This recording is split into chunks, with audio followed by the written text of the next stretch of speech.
वनुसल्ली वनुसल्लिम अला रसूलिहिन नबील अमीनिल करीम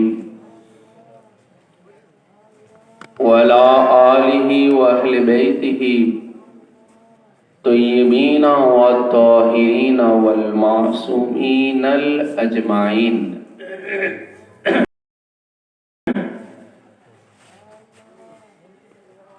व खुसूसन अला सय्यदना गौसिल आजम अमीनिल मकीन हजरत महबूब सुबहानी कुतुब रब्बानी गौस समदानी नूर दीदाए मुस्तफ़ावी सुर्र सिनाए मुर्तजावी कुतुबुल कौनैन गौस सकलैन हजरत पिरान पीर सैयदना अबू मुहम्मद मुहिउद्दीन शेख अब्दुल कादिर जिलानी अल हसानी अल हुसैनी अल बगदादी अल जिलानी अला जद्दिही नबीना व अलैहि सलातु वस्सलाम इला यौमिल क़ियाम। औज़ु बिल्लाहि मिनश शैतानिर रजीम। बिस्मिल्लाहिर रहमानिर रहीम।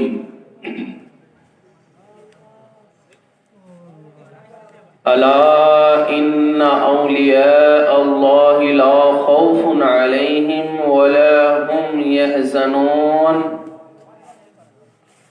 अल्लज़ीना आमनू व कानू यत्तक़ून।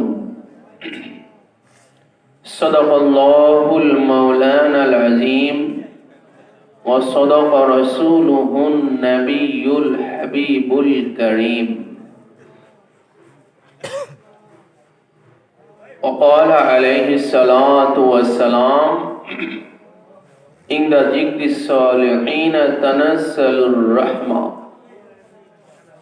औ कमा क़ाल अलैहिस्सलातु वस्सलाम। वक़ाल तआला फ़ी शान हबीबिही व महबूबिही व माशूक़िही व मौजूदिही तशरीफ़ा व तअज़ीमा।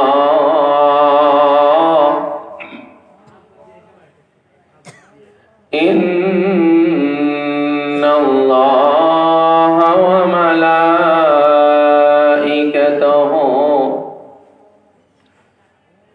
युसल्लूना अलन नबी या अय्युहल्लज़ीना आमनू सल्लू अलैहि वसल्लिमू तस्लीमा। अल्लाहुम्मा जुर्शे मोहब्बत बोले मौलाना मुहम्मद वाला आले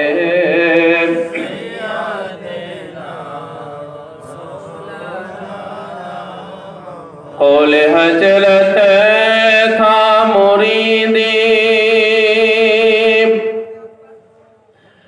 ला तखफ़ो हर ज़मान जिस तरह था उम्मती है वक़्त क़ाले मुस्तफ़ा। अल्लाहुम्मा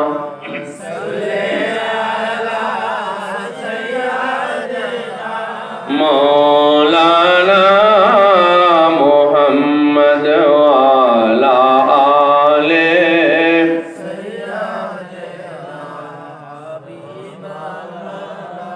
गौसे आज़म अरसैब महशर में आना चाहिए खादिमों को हस्बे वादा बख्शवाना चाहिए। अल्लाहुम्मा सल्ले अला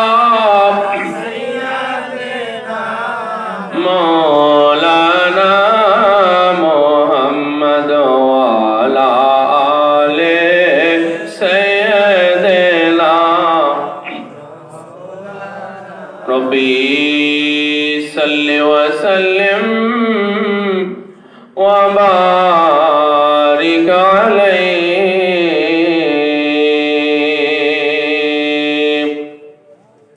मुअज्जज़ सामीन इकराम व हाज़रीन इकराम, आशिक़ान मुस्तफ़ा व आशिक़ान अहले बैत मुस्तफ़ा, बिलखुसूस सैयदना अबू मोहम्मद मुहिउद्दीन शेख अब्दुल क़ादिर जिलानी अल हसानी अल हुसैनी अल बगदादी अला जद्दिही नबीना व अलैहिस्सलातु वस्सलाम इला यौमिल क़ियाम।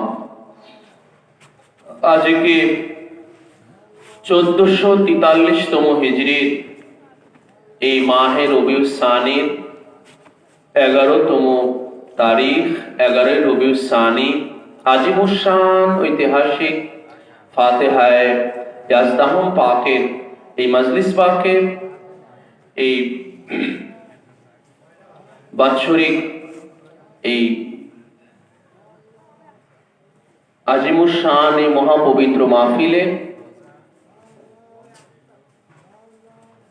দাতিয়া 11 শরীফ এই মসজিদ শরীফ প্রাঙ্গণে আয়োজিত গিয়াবি শরীফের এই মাহফিলে আপনারা দূর দূরান্ত থেকে যারা এবং অত্র এলাকা হতে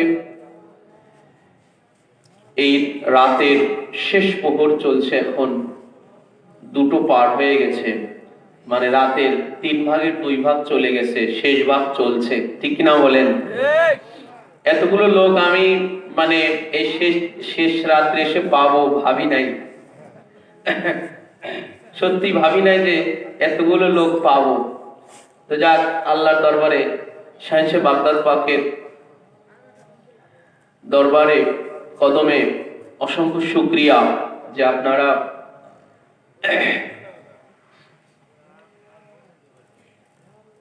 এতটা ধৈর্যের পরিচয় দিয়েছেন।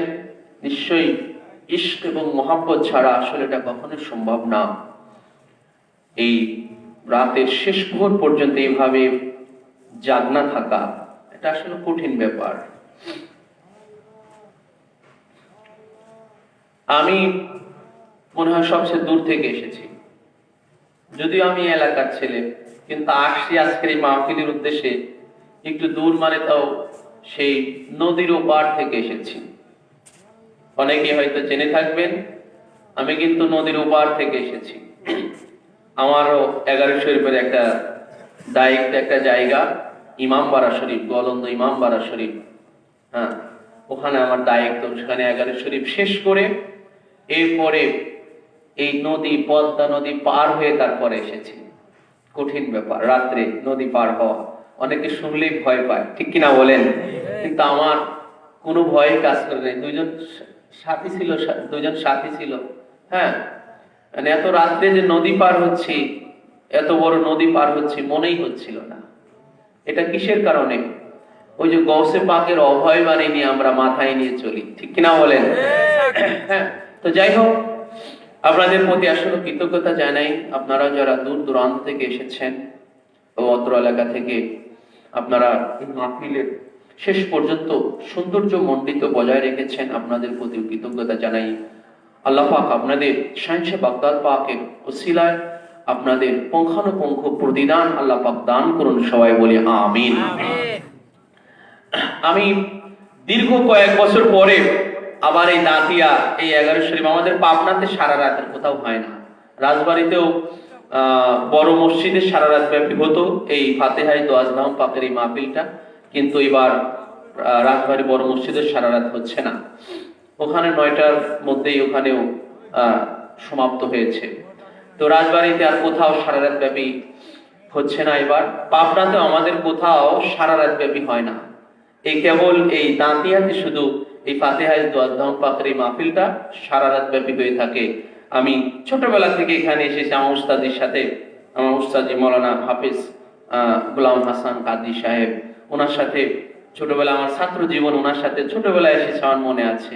এখানে ছোটবেলায় এসেছি উস্তাদের সাথে আসতাম। হ্যাঁ, তো এই হুল পাবনা জেলার মধ্যে যতটা জায়গাতে, যত খানকা শরীফে, মসজিদুল কাদরিয়াতে, যত জায়গাতে গিয়ারব শরীফ পালন হয়, শুধু এই দাঁতিয়া 11 শরীফ এই প্রাঙ্গণেই শুধু সারা রাত ব্যাপী হয়ে থাকে। তো আমরা এই মাহফিলটাকে আমরা শেষ অবধি পর্যন্ত নিয়ে যেতে পারতেছি, আল্লাহর দরবারে শুকরিয়া। সবাই বলি আলহামদুলিল্লাহ। যাই হোক, আপনারা বাদিশা থেকে ওয়াজ চলছে, ঠিক কিনা? ওয়াজ বাদিশা থেকে শুনে আসতেছেন, মাশাআল্লাহ। শেষ পর্যন্ত শুনবেন। আমরা যতটুকু আল্লাহ পাক বলার তৌফিক দান করেন, হ্যাঁ, আমরাও শেষ পর্যন্ত বলার চেষ্টা করব, শুনবেন। তো আমি একটু রুচির পরিবর্তন আনতে চাচ্ছি আপনাদের সামনে। প্রথমে একটা গৌসে পাকের সামনে একটা গজল গাইতে চাচ্ছি। হ্যাঁ, শুনবেন তো নাকি? আপনাদের ঘুম ভাব চলে আসে? হ্যাঁ, তাই না? হ্যাঁ, ঘুম আসলে নাই, থাকলে তো আর এখানে থাকতে পারতেন, উঠে চলে যেতেন। হ্যাঁ, তারপরেও গৌসে পাকের সামনে আমরা একটু বলি, নাকি বলেন সবাই? হ্যাঁ, আপনারা আমার সাথে আছেন তো? বলি দিকের রাজা মহারাজ লৌদের সালাম খানি, আব্দুল কাদের জিলানী।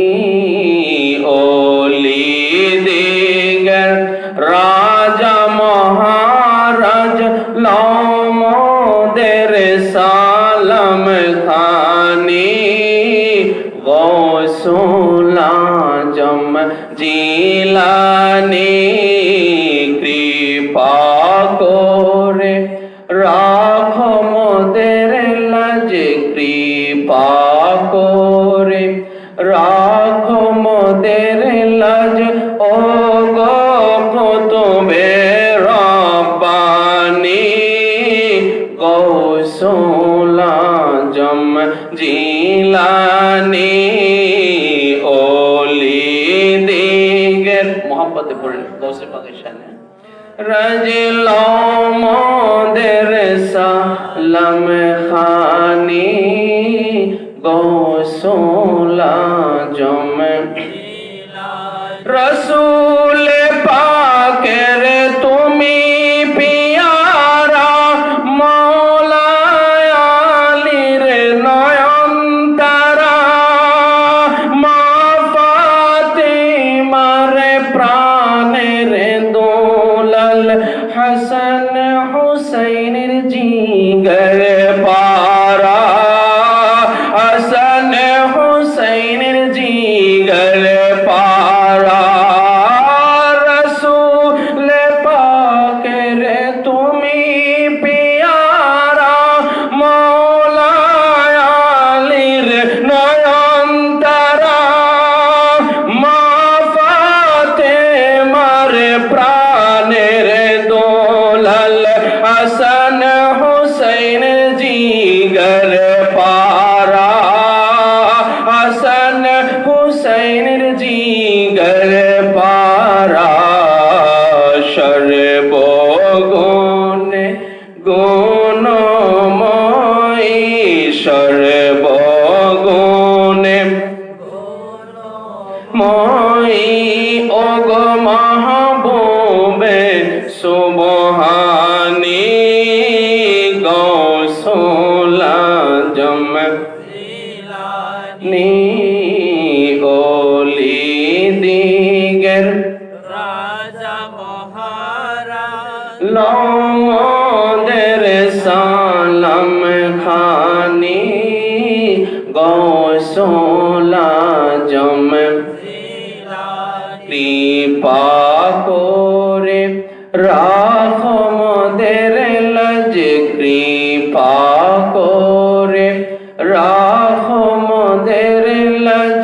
ও গো কুতুবে রব্বানি গৌসুল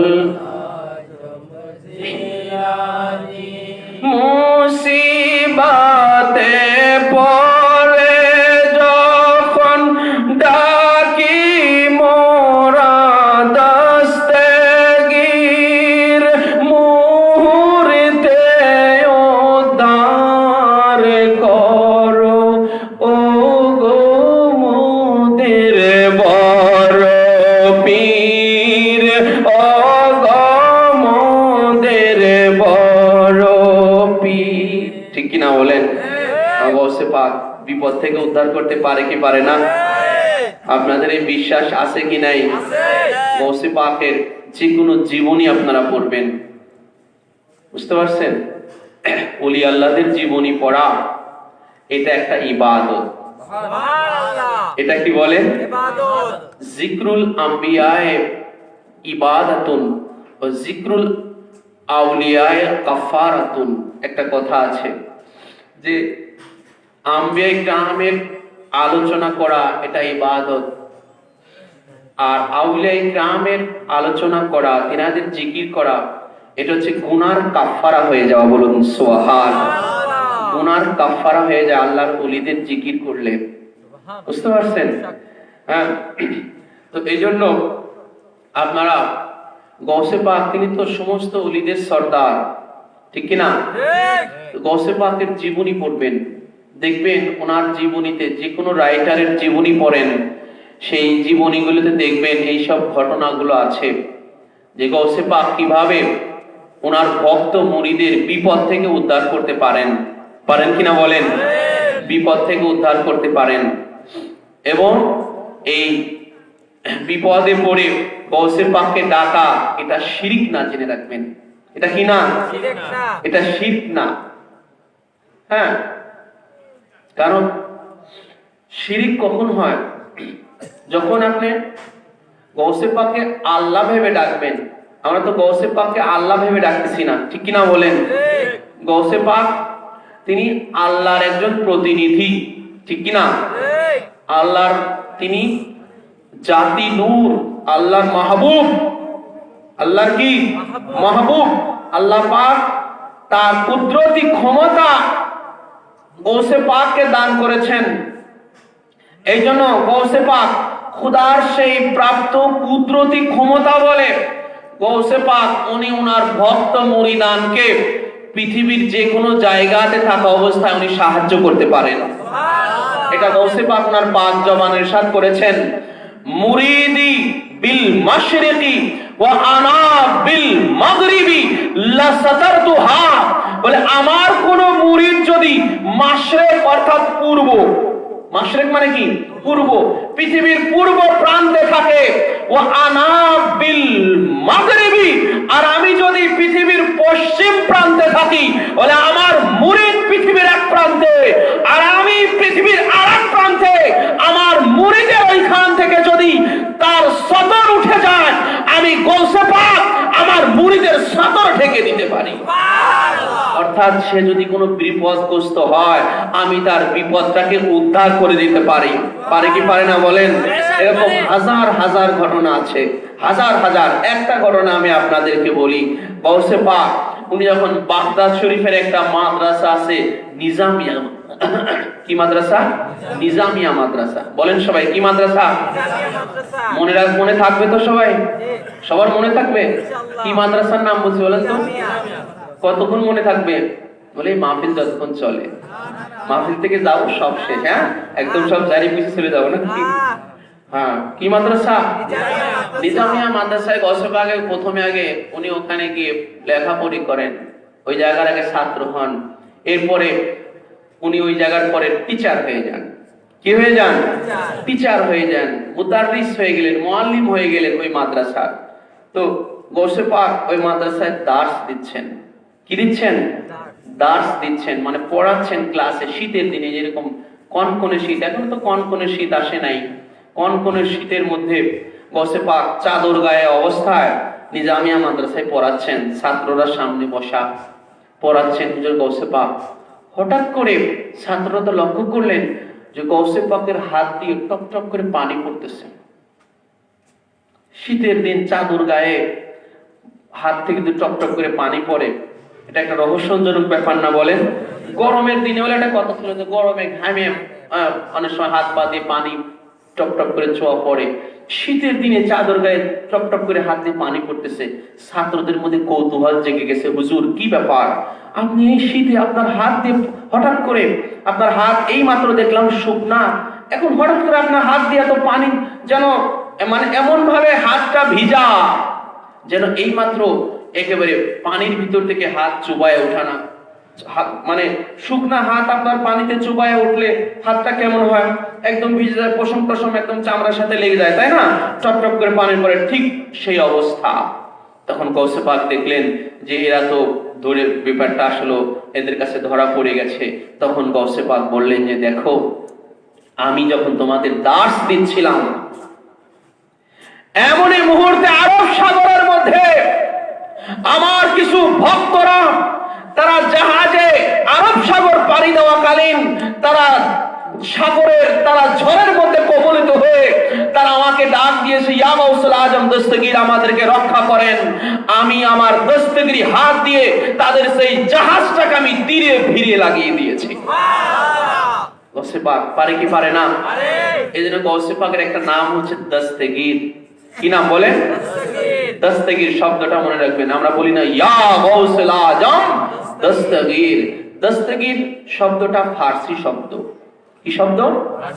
ফার্সি শব্দ। দস্ত মানে হচ্ছে হাত, দস্ত, আর গীর মানে হচ্ছে ধরনেওয়ালা। দস্তগীর মানে হাত ধরনেওয়ালা। বিপদে যিনি হাত ধরে উদ্ধার করে দেন ওনাকে বলা হয় দস্তগীর। গৌসে পাক উনি সেই জাহাজটাকে তীরে ভিড়ায় দিলেন, ওনার ভক্তদেরকে রক্ষা করলেন। হ্যাঁ, এই জন্য এই নাতের যে কথাগুলো সব বাস্তব আসলো। মুসিবতে পড়ে যখন ডাকি মোরা দস্তগীর, মুহূর্তে উদ্ধার করো ও গো মোদের বড় পীর, ও গো মোদের বড় পীর। নাই তুলনা বিশ্বে তোমার, নাই তুলনা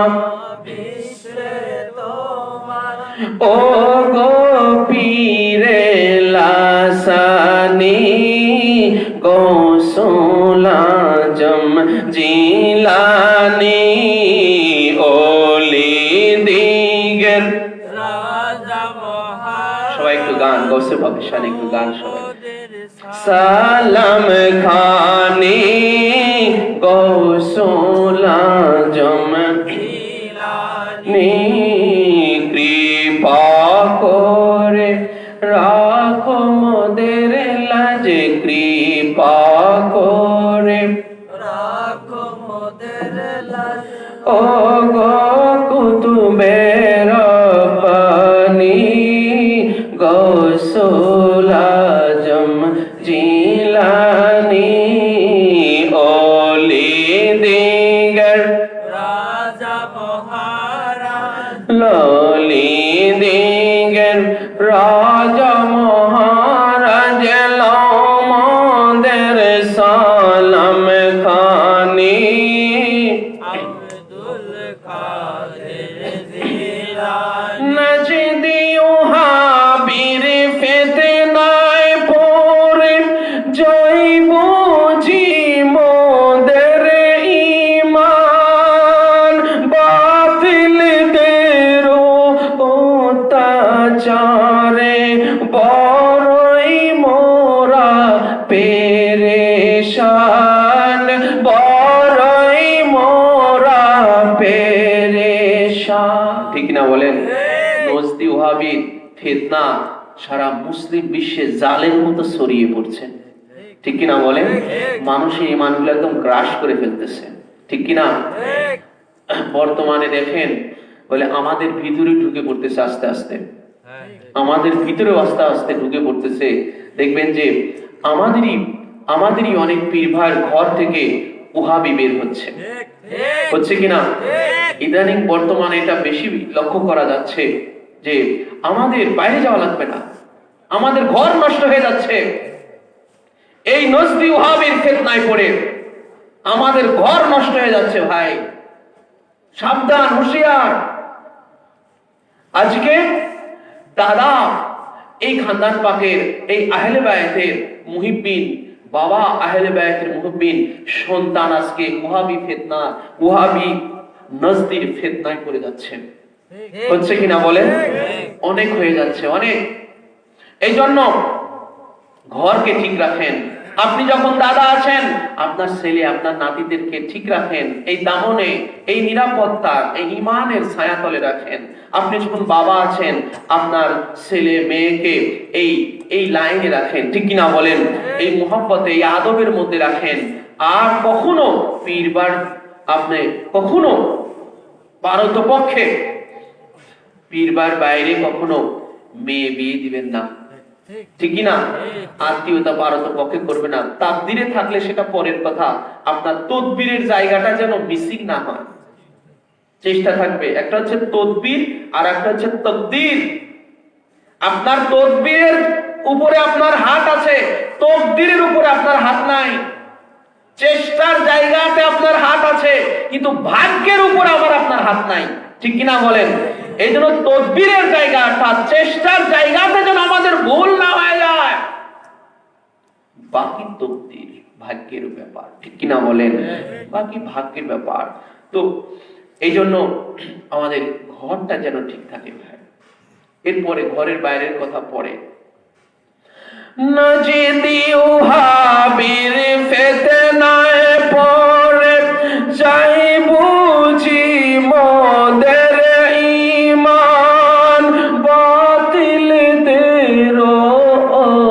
অত্যাচারে বড়ই মোরা পেরেশান, বড়ই মোরা পেরেশান। পঞ্জাতনের দোহায় তোমায়, পঞ্জাতনের দোহায় তোমায়, পঞ্জাতনের দোহায় তোমায়, কর মুশকিল আসানি, গৌসুল আজম নি ওলি দিগের রাজা মহারাজ, ওলি দিগের রাজা মহারাজ, লৌমদের সালাম খানি, গৌসুল আজম জিলানি, কৃপা করে রাখো মোদের লাজে, কৃপা করে রাখো মোদের লাজে, ও গো কুতুবে রব্বানি, গৌসুল আজম রোজে হাশরের কঠিন দিন, তুমি মোদের ভরসা, তোমার কৃপায় তোরে যাব, আছে মনে এই আশা, আছে মনে এই আশা। আছে কিনা? সবাই বলেন আছে কিনা? পরকারের গৌসে-পাক আমাদের পরকারেরও কান্ডারি, ঠিক কিনা বলেন? এই ক্ষমতা আমার গৌসে-পাক আছে কি নাই? আমার রাসূল পাক সাল্লাল্লাহু আলাইহি ওয়াসাল্লামের খাস আওলাদ, ঠিক কিনা? হুজুরের শানশে মদিনা পাকের খাস আওলাদ, হাসান হুসাইন আওলাদ, তামাম ওলিদের সরদার হাশরের ময়দানে আছে কি নাই? ভক্ত মুরিদানের পার করার ক্ষমতা আছে কি নাই? আপনাদের এই বিশ্বাস আছে কি নাই? যার নাই সেটা তার ব্যাপার, ঠিক কিনা বলেন? বিশ্বাসে বস্তু মেলে, বিশ্বাসে বস্তু মেলে।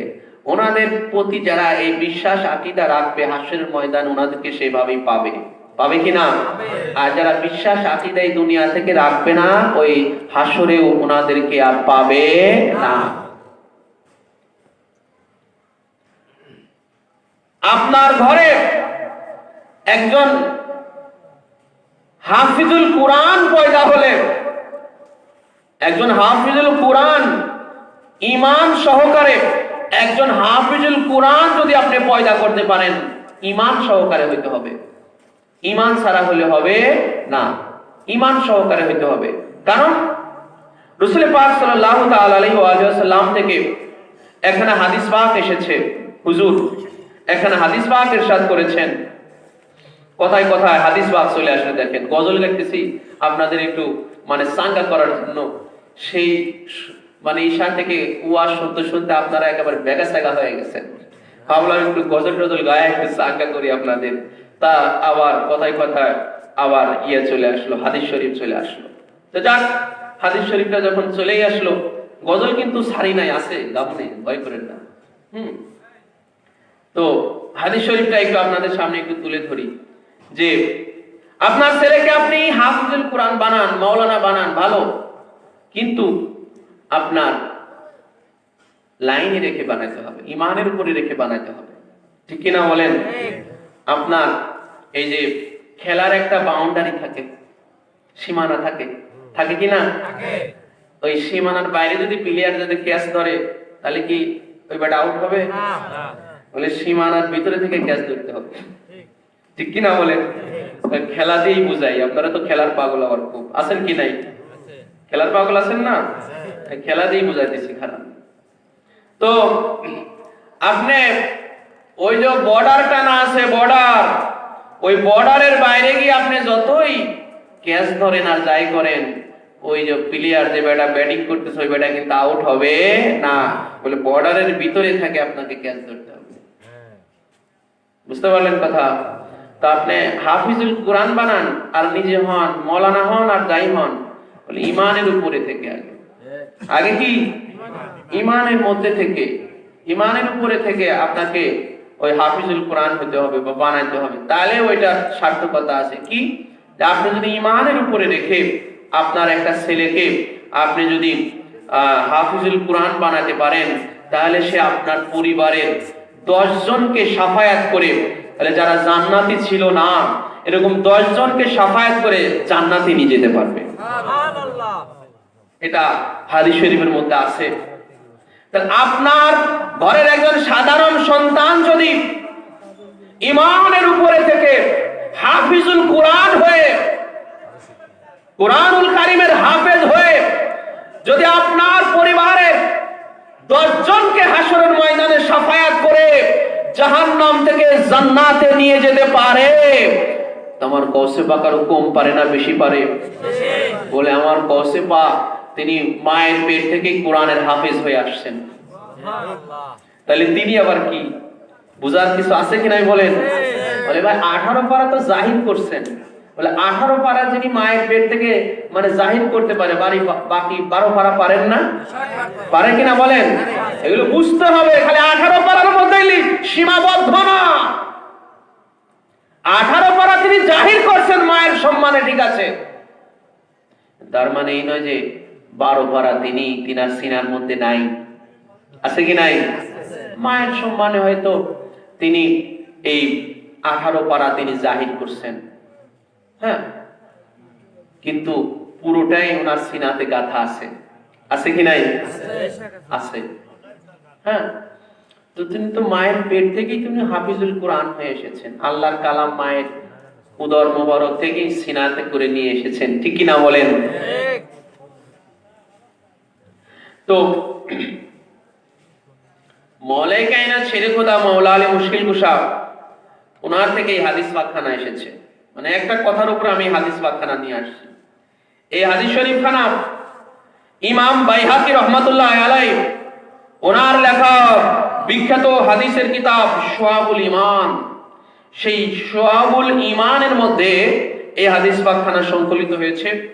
এবং মিশকাতুল মাসাবি যেটা হাদিস শরীফের খুব মাশহুর একখানা কমন একখানা হাদিসের কিতাব মিশকাতুল মাসাবি, সারা বিশ্বের মাদ্রাসাতে পড়ানো হয়েছে এবং আমাদের বাংলাদেশের যত মাদ্রাসা আছে, আলিয়া বলেন আর কওমি বলেন, সব মাদ্রাসায় প্রথমে আগে মিশকাত শরীফ পড়ানো হয়। এমনকি আমি আরো বলে দিচ্ছি আপনাদেরকে, আমাদের বাংলাদেশের যত দাখিল মাদ্রাসা আছে, আলিয়া নিসাবের যত দাখিল মাদ্রাসা আছে, এই দাখিল মাদ্রাসাগুলোতে বাংলাদেশ মাদ্রাসা শিক্ষা বোর্ড কর্তৃক প্রণীত, বাংলাদেশ মাদ্রাসা শিক্ষা বোর্ড কর্তৃক প্রণীত যেই 9-10 অর্থাৎ দাখিল সেকশন, এসএসসি সেকশন 9-10, সেই 9-10 জন্য এই মিশকাত শরীফ থেকে কিছু হাদিস শরীফ নিয়ে আপনার বাংলা, আরবি টু বাংলা মিডিয়ামে একখানা বই প্রণয়ন করা হয়েছে বাংলাদেশ মাদ্রাসা শিক্ষা বোর্ড থেকে, যেই বইটা সারা বাংলাদেশের দাখিল মাদ্রাসা 9-10 পড়ানো হচ্ছে। হাদিস শরীফের কিতাব। আপনার এখন এমন কোন এলাকা নাই যে দাখিল মাদ্রাসা নাই। আপনি যে কোনো দাখিল মাদ্রাসায় চলে যান, 9-10 সেই হাদিস শরীফের কিতাবটা নিয়ে নেন, সেই কিতাবের মধ্যেও এই হাদিস শরীফ খানা পেয়ে যাবেন, সেই কিতাবের মধ্যে হাদিস শরীফ খানা। মাওলাই কায়নাত শেরে খোদা মাওলা আলী মুশকিল কুশা থেকে এই হাদিস শরীফ খানা বর্ণিত। আল্লাহ রাসূল ক্বালা রাসূলুল্লাহ সাল্লাল্লাহু তাআলা আলাইহি ওয়া আলিহি ওয়াসাল্লাম এবং মূল মিশকাতের 38 পৃষ্ঠার মধ্যে এই হাদিস শরীফ খানা আছে। কিতাবুল ইলম, কিতাবুল ইলম এর 38 পৃষ্ঠা, অর্থাৎ মূল মিশকাত যেটা আরবি মূল ভলিউম কিতাব, যেটা সে আরবি মূল ভলিউম কিতাবের 38 পৃষ্ঠার মধ্যে এই হাদিস শরীফ খানা আছে। ক্বালা রাসূলুল্লাহ সাল্লাল্লাহু তাআলা আলাইহি ওয়া আলিহি ওয়াসাল্লাম ইউশাকু আন ইয়াতি আলান নাসি জামানুন লা ইয়াবকা মিনাল ইসলামি ইল্লা ইসমুহু ওয়া লা ইয়াবকা মিনাল কুরআনি ইল্লা রাসমুহু মাসাজিদুহুম আমিরাতুন ওয়া হিয়া খারাবুম মিনাল হুদা। মারাত্মক কথা, খেয়াল করবেন, খুব মারাত্মক কথা। রসুল পাক সাল্লাল্লাহু আলাইহি ওয়াসাল্লাম সে মারবি হ্যায়, আল্লাহ রসুল থেকে বর্ণিত, স্বয়ং হুজুরে পাক সাল্লাল্লাহু আলাইহি ওয়াসাল্লাম ইরশাদ ফরমাচ্ছেন যে ইউশাকু আয়াতি আলান নাসি জামানুন, আমি ধারণা করতেছি, আল্লাহ রসুল ধারণা করতেছেন, আর হুজুরের ধারণা জেনে রাখবেন এটা একদম 100-100 বাস্তব। ঠিক কিনা বলেন? হুজুরের ধারণা এটা 100-100 বাস্তব। হুজুর বলতেছেন, বলে অচিরেই মানুষের উপরে এমন একটা জামানা আসতেছে। এই যে দেখেন, আমি যে ওই যে গজলের মধ্যে গাইছি, হ্যাঁ, নজদি ওয়াহাবীর ফিতনায় পড়ে যায় বুঝি মোদের ঈমান। আল্লাহ রাসূল বলতেছেন মানুষের উপরে এমন একটা জামানা আসতেছে, লা ইয়াবকা মিনাল ইসলাম ইল্লা ইসমুহু, যে ইসলামের নাম ছাড়া আর কিছুই থাকবে না। লা ইয়াবকা বলে কিছুই অবশিষ্ট থাকবে না, মিনাল ইসলাম, ইসলামের কিছুই থাকবে না, ইল্লা ইসমু, শুধু নামই থাকবে। দেখেছেন কত বড় কথা। তা ইসলাম কি ভাই? এই যে আল্লাহ রাসূল যে বললেন যে ইসলামের নাম ছাড়া আর কিছুই থাকবে না, ইসলামের তো শুধু নাম দিয়ে ইসলামের সার্থকতা নাই, সফলতা নাই। ঠিক কিনা বলেন? ইসলাম যদি কামে না থাকে, বলে শুধু নাম দিয়ে তো ইসলামের কিছুই হবে না। তো হুজুর বলতেছেন যে ইসলামের ইসমুহু মানে তার নাম ব্যতীত ইসলামটা শুধু নামেই থাকবে, কিন্তু আসলে আর কিছুই থাকবে না। ওয়ালা ইয়াবকা মিনাল কুরআনি ইল্লা রাসমুহু, এবং কোরআনের অবশিষ্ট কিছুই থাকবে না, ইল্লা রাসমুহু, শুধু রীতি রেওয়াজ ছাড়া। ওই যে কোরআন পড়তে হবে, এই রীতি রেওয়াজ ছাড়া কোরআনের আর কিছুই থাকবে না। ওয়ালা ইয়াবকা মিনাল কুরআনি ইল্লা রাসমুহু, আল্লাহ রাসূল ইরশাদ ফরমাচ্ছেন, ও মানব জাতিরা রে, জেনে রেখো তোমাদের উপরে সেই জামানাটা খুব তাড়াতাড়ি চলে আসতেছে যে ইসলামের নাম ছাড়া আর কিছুই থাকবে না, কোরআনের রীতি রেওয়াজ ছাড়া আর কিছুই থাকবে না। কোরআনের রীতি রেওয়াজ কি? এই যে কোরআন পড়তে হবে, এই এটা রীতি রেওয়াজ। ঠিক কিনা বলেন? কোরআন শুধু পড়তে হবে, এই জন্য কোরআন শুধু পড়ার রীতি রেওয়াজ দেখেন। কোরআন শুধু পড়া হচ্ছে, কোরআন শুধু মুখস্থ হচ্ছে, কোরআনের শুধু হাফেজ হচ্ছে। কিন্তু এই যে কোরআনের শত শত হাফেজ তৈরি হচ্ছে, ভালো কোরআনের তেলাওয়াত হচ্ছে, কোরআনের কারি হচ্ছে, কিন্তু সেই কিরাতটা, সেই হিফজটা কি ঈমান সহকারে হচ্ছে? ঈমান সহকারে হচ্ছে? ঈমান সহকারে যদি না হয়, তাহলে শুধু ওটা রীতি রেওয়াজেই শেষ, ওই কোরআনের কোনো সফলতা পাওয়া যাবে না।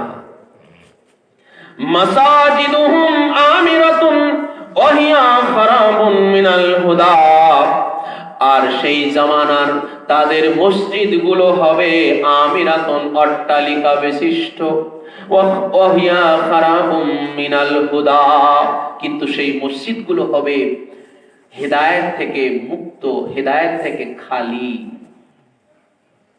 সেই জামানার মসজিদগুলো অট্টালিকা বিশিষ্ট হবে, মসজিদগুলো হবে অট্টালিকা বিশিষ্ট, বড় বড় ভবন, বড় বড় বিল্ডিং হবে মসজিদগুলো। আছে কি নাই বলেন? বর্তমানে দেখবেন অ্যাভেলেবেল মসজিদ হয়ে যাচ্ছে, অট্টালিকা বিশিষ্ট, অত্যাধুনিক কারুকার্য সম্পন্ন। কিন্তু আল্লাহ রাসূল বলতেছেন সেই মসজিদগুলো হবে হেদায়েত থেকে খালি, মসজিদে হেদায়েত থাকবে না। এখানে কিন্তু মুসল্লির কথা বলা হয় নাই, মুসল্লির কথা বলা হয় নাই, যে মসজিদে মুসল্লি থাকবে না, আল্লাহ রাসূল মুসল্লির কথা বলেন নাই ভাই। হাদিস শরীফ থেকে স্পষ্ট আপনাদের সামনে তুলে ধরতেছি, আল্লাহ রাসূল মুসল্লির কথা বলেন নাই। কেন?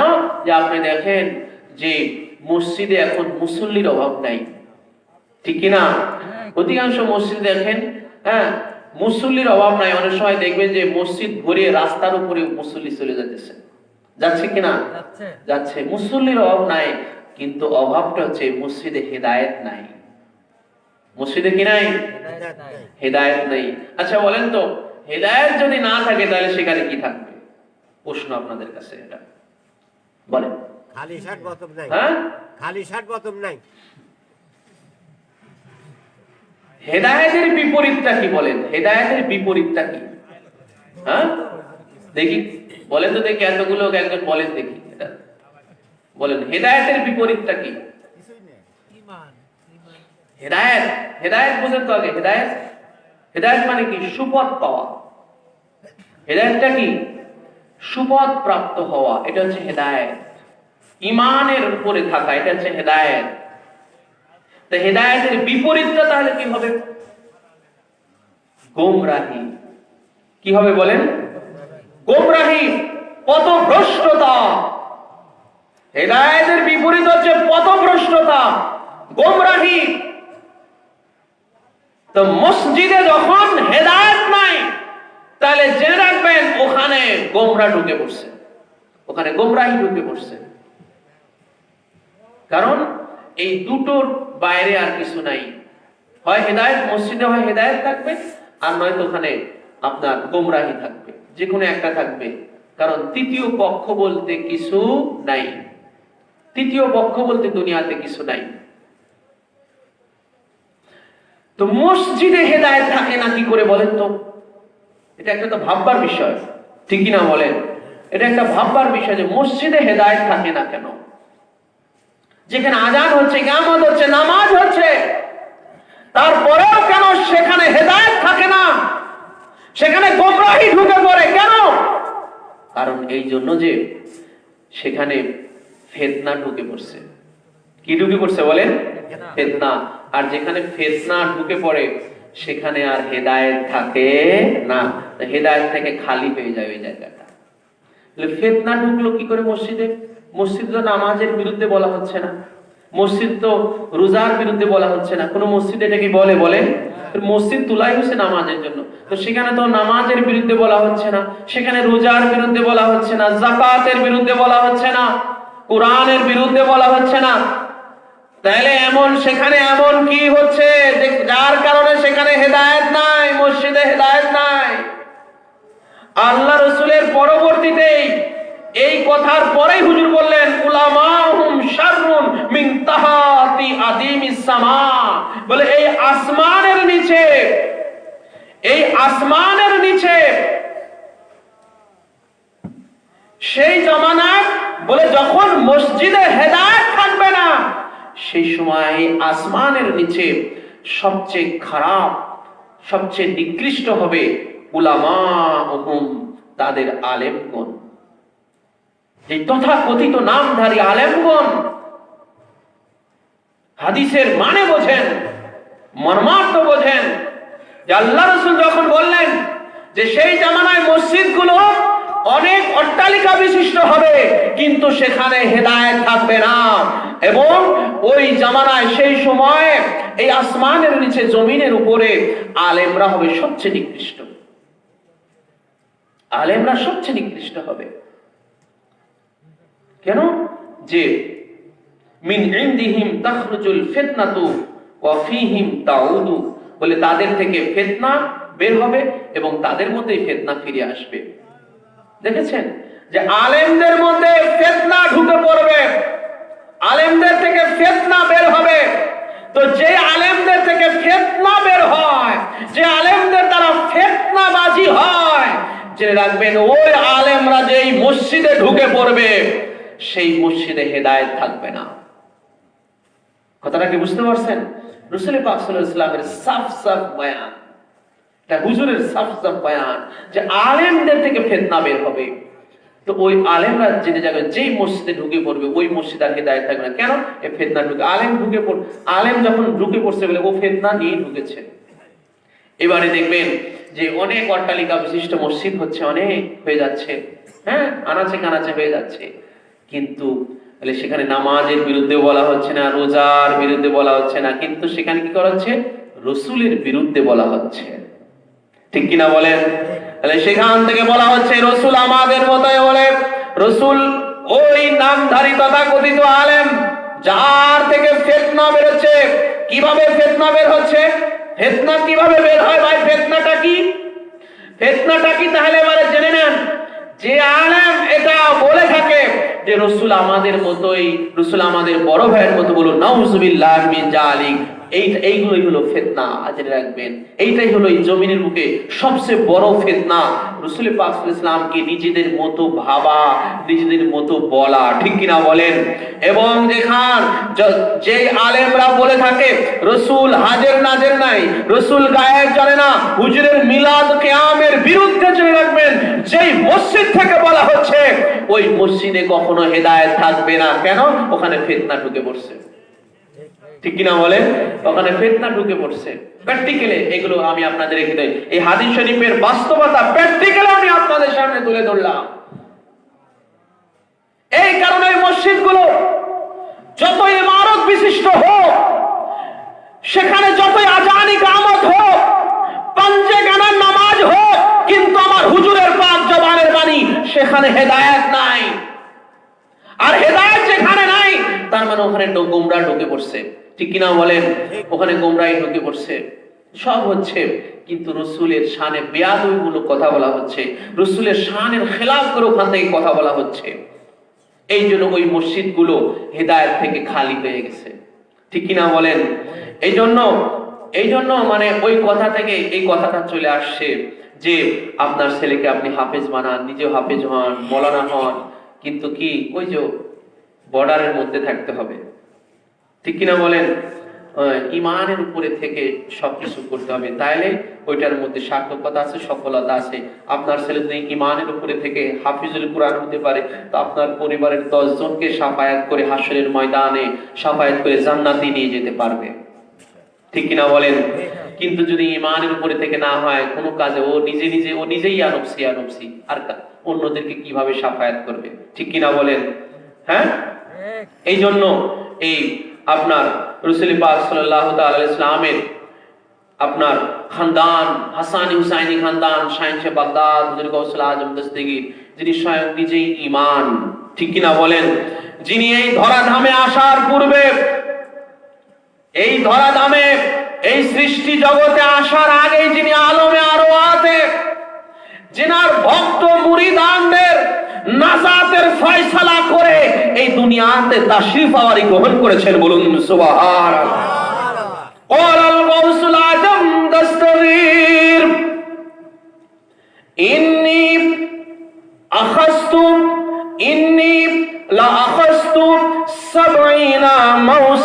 মিনাল্লাহি তাআলা আল্লা ইয়ামুতু মুরিদি ইল্লা তাওবাতি ওয়াল ঈমান।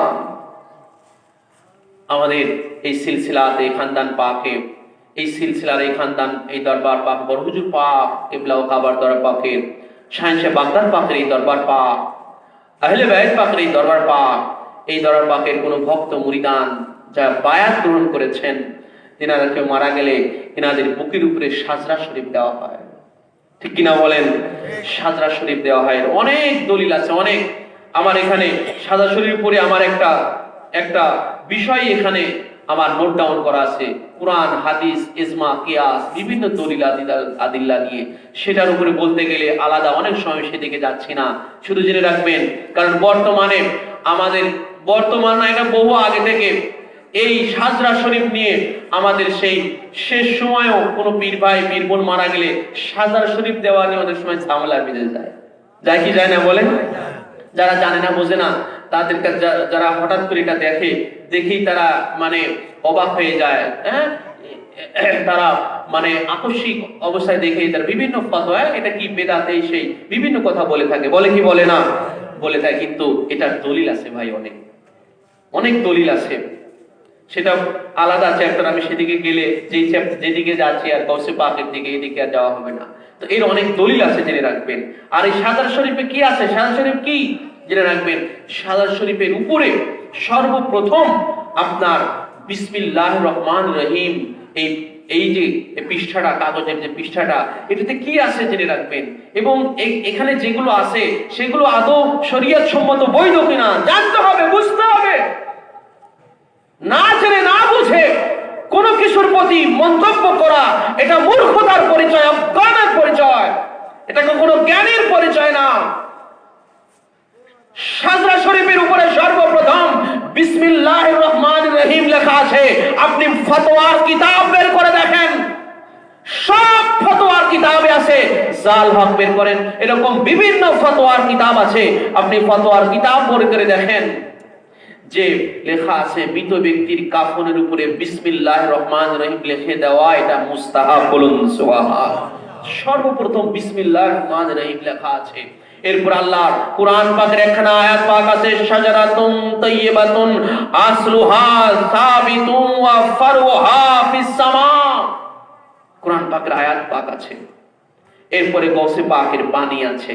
এই যে বাণী পাকখানা আছে, قال الغوث العجم دستغير إني لأخذت 70 موثقا من الله تعالى ألا يموت مريدي إلا بالتوبة والإيمان। শাহেনশাহ বাগদাদ পাক আমার নবীর বংশ হাসানি হুসাইনি খানদান, আল হাসানি ওয়াল হুসাইনি, যিনি এই ধরাধামে এই আলমে খলকে সৃষ্টি জগতে আসার পূর্বেই আলমে আরওয়াতেই রুহের জগতেই তিনার সমস্ত ভক্ত মুরিদানদের নাজাতের ফয়সালা আল্লাহ পাক থেকে করে এসেছেন। বলুন সুবহানাল্লাহ। আমার গৌসে পাক ইরশাদ করেন, আমি আমার প্রভু থেকে, আল্লাহ পাক থেকে একবার নয়, দুইবার নয়, 10 বার নয়, 20 বার নয়, 70 বার আমি এগ্রিমেন্ট নিয়েছি। আমি আল্লাহ পাকের সাথে আমি চুক্তি নিয়েছি, আল্লাহ পাক থেকে আমি ওয়াদা নিয়েছি, আল্লাহ ইয়ামুতু মুরিদি, আমার কোন মুরিদ মৃত্যুবরণ করবে না, ইল্লা তাওবাতি ওয়াল ঈমান, যখনই আমার কোন মুরিদ মৃত্যুবরণ করবে অবশ্যই অবশ্যই তওবা এবং ঈমানের সহিত মৃত্যুবরণ করবে। এর চেয়ে খুশ খবর আর কি হতে পারে ভাই? আর গৌসে পাক এই কথাটা কিসের উপরে ভিত্তি করে বলেছেন জানেন? এটা অনেক অস্বীকার করতে পারে কি পারে না? অনেকে এটা এই কথাটা উড়াইয়া দিতে পারে, কিন্তু গৌসে পাকের এই কথার ভিত্তি আছে, জেনে রাখবেন। আমার গৌসে পাক এই কথাটা বলেছেন স্বয়ং রাসূল পাক সাল্লাল্লাহু আলাইহি সাল্লামের হাদিস শরীফের উপরে ভিত্তি করে। বলুন সুবহানাল্লাহ। স্বয়ং রাসূল পাক সাল্লাল্লাহু আলাইহি সাল্লাম সূরাতুশ শুরা, আমরা ডকুমেন্টারি কথা বলি, এবং আমার এটা পীরের হুকুম ওসিয়ত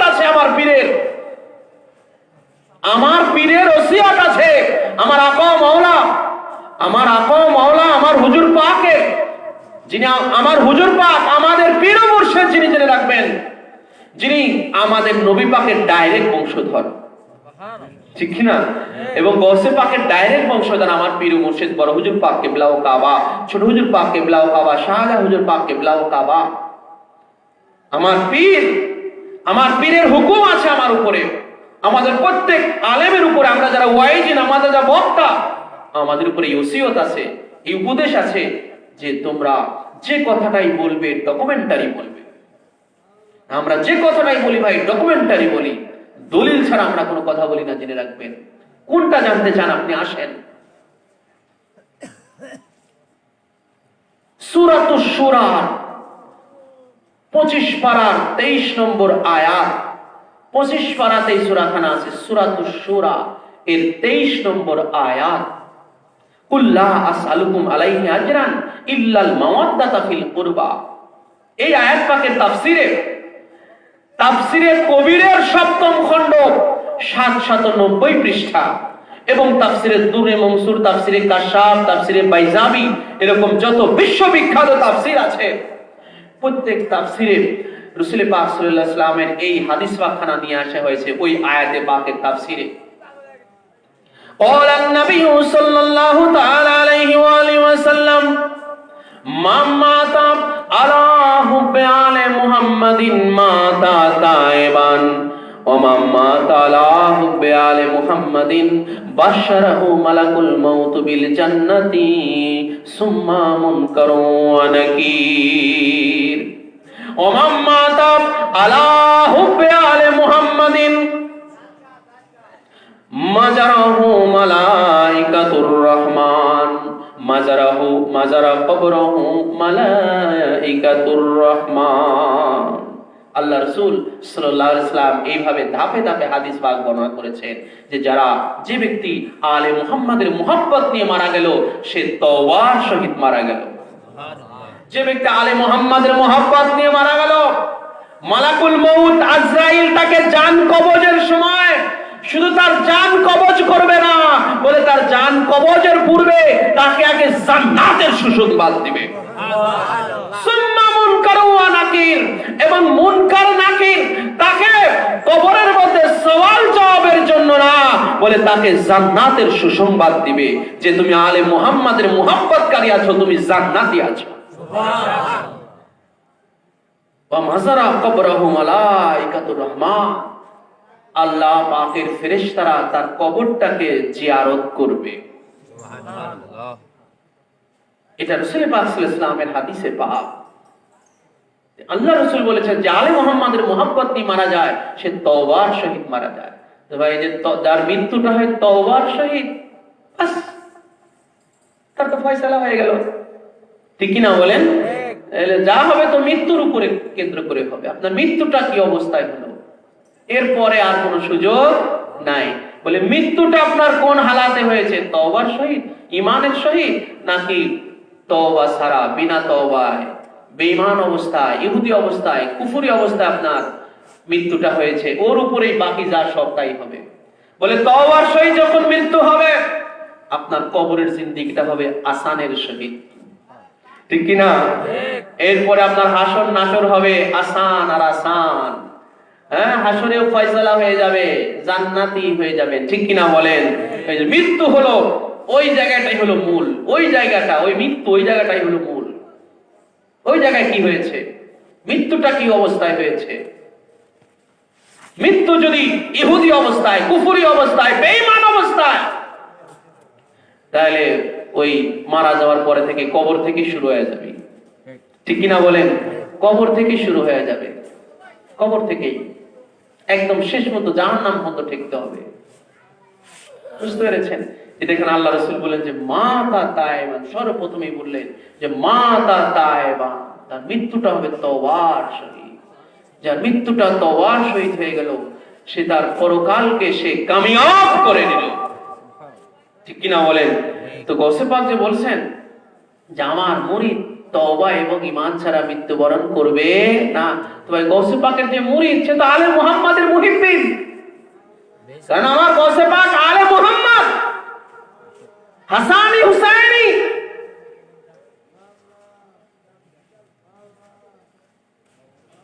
আমার গৌসে পাকের যে মুরিদ হয়ে গেছে, আলে মুহাম্মাদের মুহিব্বিন হয়ে গেছে, ঠিক কিনা বলেন? আলে মুহাম্মাদের মুহিব্বিন হয়ে সে মারা গেল। এই জন্য গৌসে পাক রাসূল পাক সাল্লাল্লাহু আলাইহি ওয়াসাল্লাম হাদিস শরীফের আলোকেই ওই কথাটা বলেছেন। হ্যাঁ, তো আমার গৌসে পাক পরকারের ওই মুরিদদের কান্ডারি হবেন, ঠিক কিনা বলেন? রোজ হাসরের কঠিন দিনে তুমি মোদের ভরসা, তোমার কৃপায় তরে যাব আসে মনে এই আশা, আসে মনে এই আশা।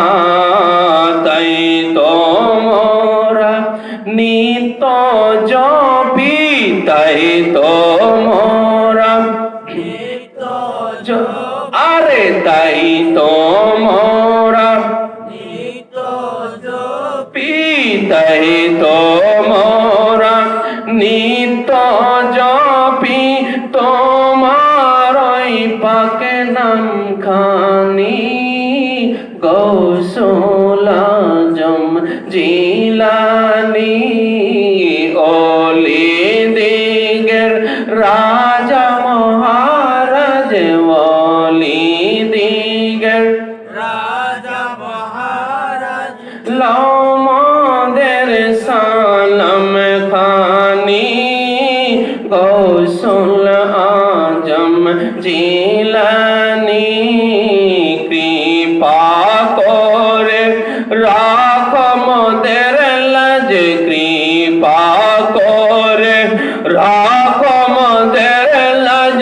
ও গো কুতুবে রব্বানী গৌসুল আজম জিলানী ওলি দিগের রাজা মহারাজ, ওলি দিগের রাজা মহারাজ, লমদের সালাম খানি। গৌসুল আজম জিলানী। সবাই ভালো আছেন? আমি আলহামদুলিল্লাহ ভালো আছি। মানে গজল এখান কেবল শেষ করলাম আর কি, বুঝছেন? ওয়াজ কিন্তু কোনো দড়ি নাই, মানে ওই গজলের মাঝে মাঝে দুই একটা কথা বলছি আর কি। হ্যাঁ, তো যাই হোক, আপনারা এলাকার মানুষ খুব একটা না আছে বলে মনে হচ্ছে না, সব মনে হয় দূরের দূরের, মানে এলাকায় দিন আজ রাত ঘুমানোর জায়গা নেই, কি করার নেই, বসে আছে আর কি। আর এলাকায় যারা তারপরে আরামসে ঘুমাচ্ছে। হ্যাঁ, তো যাই হোক, গৌসে পাক শাহেনশাহ বাগদাদ পাক তিনি তামাম ওলিদের সর্দার, ইমামুল আউলিয়া। ইমামুল বলেন সবাই, ইমামুল আউলিয়া। আর রাসূল পাক হচ্ছেন ইমামুল আম্বিয়া। ইমামুল আম্বিয়া, দুজনই ইমাম।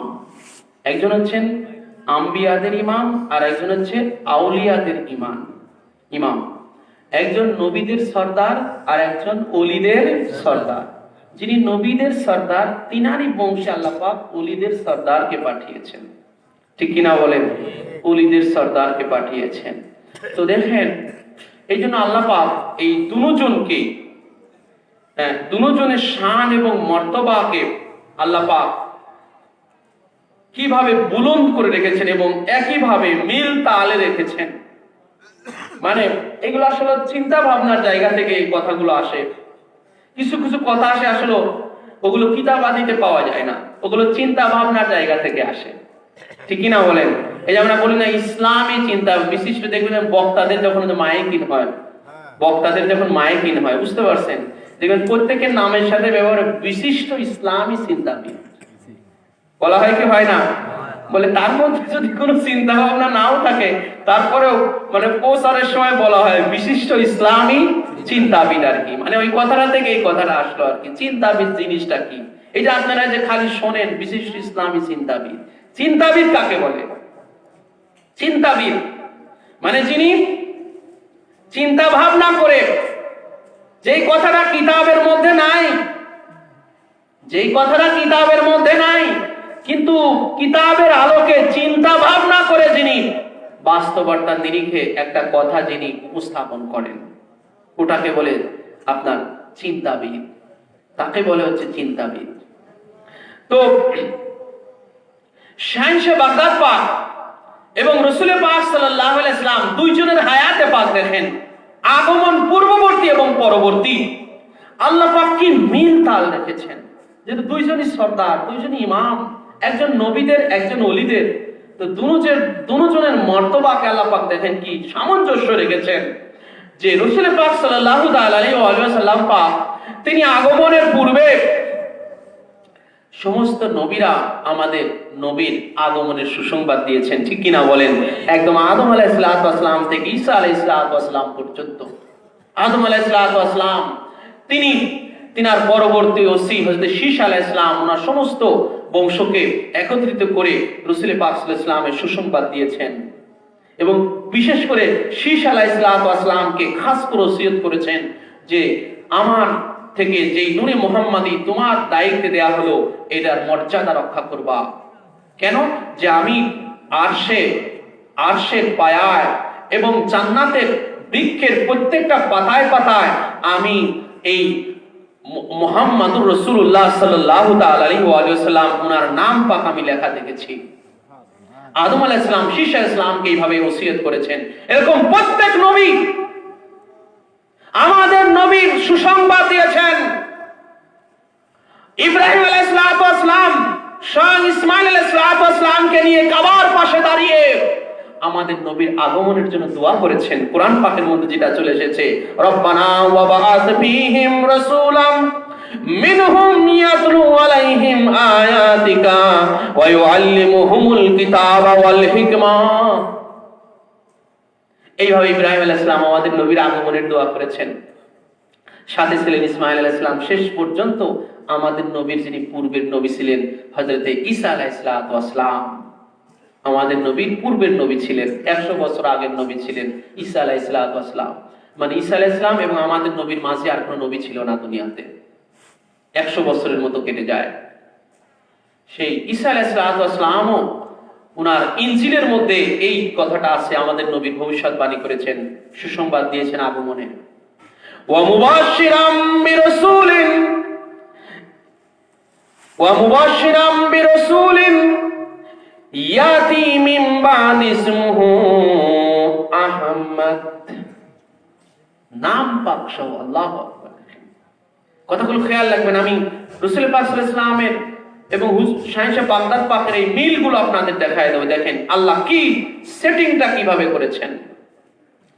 মুসা আলাইহিস সালাম বলতেছেন, মুবাশশিরাম বিরাসূলিন, আমি এমন এক সম্মানিত রাসূলের সুসংবাদ দিচ্ছি তোমাদেরকে, হে বনী ইসরাইলেরা, হে বনী ইসরাইলেরা, আমি তোমাদেরকে এমন এক সম্মানিত রাসূলের সুসংবাদ দিচ্ছি, যিনি ইয়াতি, যিনি আসতেছেন মিন বাদি, যিনি আমার পরেই চলে আসতেছেন, যিনি আমার পরে চলে আসতেছেন, ইসমুহু, যিনার নাম হবে ঈসা আলাইহিস সালাম। নাম সহ 100 বছর আগে, আমার নবী আসার 100 বছর আগে ঈসা আলাইহিস সালাম নাম পাক সহ আমার নবীর সুসংবাদ দিচ্ছেন যে ইসমুহু আহমদ, তার নাম পাক হবে আহমদ। এই একটা বিষয়। ঠিক অনুরূপ ভাবে দেখেন যে গৌসে পাক দুনিয়াতে আসার আগেও একটা করে আমি বুঝাবো, একটা করে দেখেন যে রাসূলের বেলায় ঠিক এবং গৌসে পাকের বেলায় দেখেন কতটা মিল দেখেন যে রাসূলের সুসংবাদ হলো সব নবীরা দিলেন। এবারে আসেন গৌসে পাকেরটা কিভাবে হলো দেখেন। গৌসে পাক তিনি দুনিয়াতে আসার আগে সমস্ত আল্লাহর ওলিরা গৌসে পাকের আগমনের সুসংবাদ দিয়েছে, ভবিষ্যৎবাণী করেছে। বলুন সুবহানাল্লাহ। আমাদের এই যে মিলাদে শাইখে বারহাকের মধ্যে একখানা রেওয়ায়াত পাক আছে, একটা বর্ণনা আছে।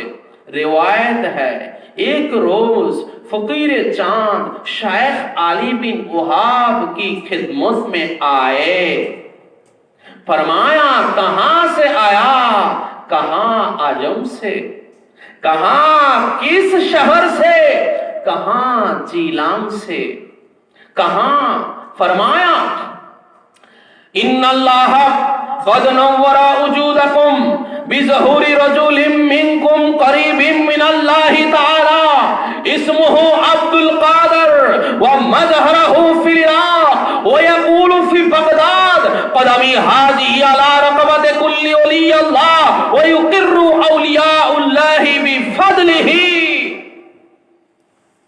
এই বর্ণনাটা বিলাদে শাইখে বারহাকের মধ্যেও আছে। এবার আমি আপনাদের সামনে বাংলায় তুলে ধরি। একবার গৌসে পাক কিন্তু আগমনের অনেক আগের কথা, এটা গৌসে পাক আগমনের অনেক আগের কথা। মানে গৌসে পাক আগমন করছেন 470 হিজরিতে, 470 হিজরির রমজান, পহেলা রমজানে হুজুরে গৌসে পাক এই ধরা ধামে তাশরিফ আওয়ারি গ্রহণ করেন। এরও অনেক আগের কথা, এটা অনেক আগের ঘটনা। ইরানেরই জিলান নগরী থেকে একজন আল্লাহর ওলি, একজন দরবেশ, উনি গিয়েছেন আরবে। কোথায় গেছেন? আরবে। মাত্র 5 থেকে 6 জন বলছে, আর সবাই মনে হয় ঘুমাইতেছে নাকি ঘুমানোর চেষ্টা করতেছেন যে জব টপ দেব না, জব দিলেই তো ঘুম ভেঙে যাবে। হ্যাঁ আছেন তো সবাই? জাগনা আছেন? আমার একটা বিশ্বাস আপনারা জাগবেন, কিন্তু আমার পাশেই ঘুমাইতেছে। আপনাদের কি বলবো, রাত হয়েছে তো আসলে, ঠিক কি না? যাক, তো ইরানের জিলান নগরী থেকে এক দরবেশ, মানে উনি আল্লাহর ওলি, উনি গিয়েছেন আরবে। কোথায়? আরবে। আর ইরানটা হলো অনারবের মধ্যে পড়ছে। অনারব মানে আজম বলা হয় এটাকে। আজম মানে আরব কান্ট্রির, আরব যে দেশগুলো আছে, আরব দেশগুলোর বাইরে যে দেশগুলো, এইগুলোকে আজম বলা হয়, আজম। তো উনি আরবের এক জবরদস্ত আল্লাহর ওলি, ওনার নাম হচ্ছে শাইখ আলী বিন ওয়াহাব। কি বললাম নামটা? শাইখ আলী বিন ওয়াহাব ওনার নাম। উনি জবরদস্ত আল্লাহর ওলি। ওনার আল্লাহর ওলি, তো ওলিদের সাথে তো ওলির যোগাযোগ থাকে, ঠিক কিনা বলেন? ওলিদের সাথে ওলির যোগাযোগ। তো ইরানের জিলান নগরীর এই ওলি, এই দরবেশ, উনি ওই শাইখ আলী বিন ওয়াহাব ওনার সাক্ষাতে গেলেন। আরবে গেছেন, তো ওনার সাক্ষাতে গেলেন। তো যাওয়ার পরে ওই আরবের ওই ওলি শাইখ আলী বিন ওয়াহাব ইনাকে জিজ্ঞাসা করতেছেন, বলে তুমি কোথা থেকে এসেছো? তিনি বললেন আমি আজম থেকে এসেছি, মানে আরবের বাইরে থেকে এসেছি। বলে কোন শহর থেকে এসেছো? বলে আমি জিলান শহর থেকে এসেছি। সুবহানাল্লাহ বলেন। আমি জিলান শহর থেকে এসেছি।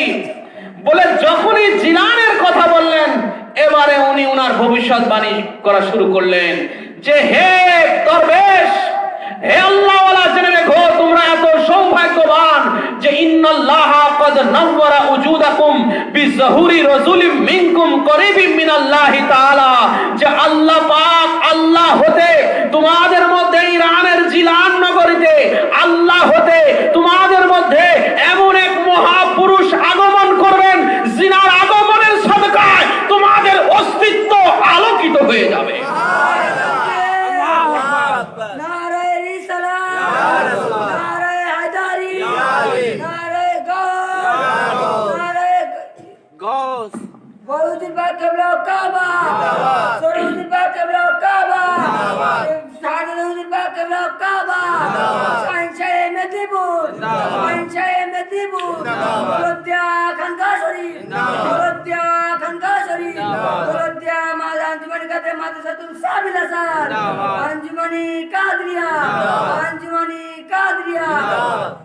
তোমাদের অস্তিত্বকে আল্লাহ পাক আলোকিত করে দিবেন এবং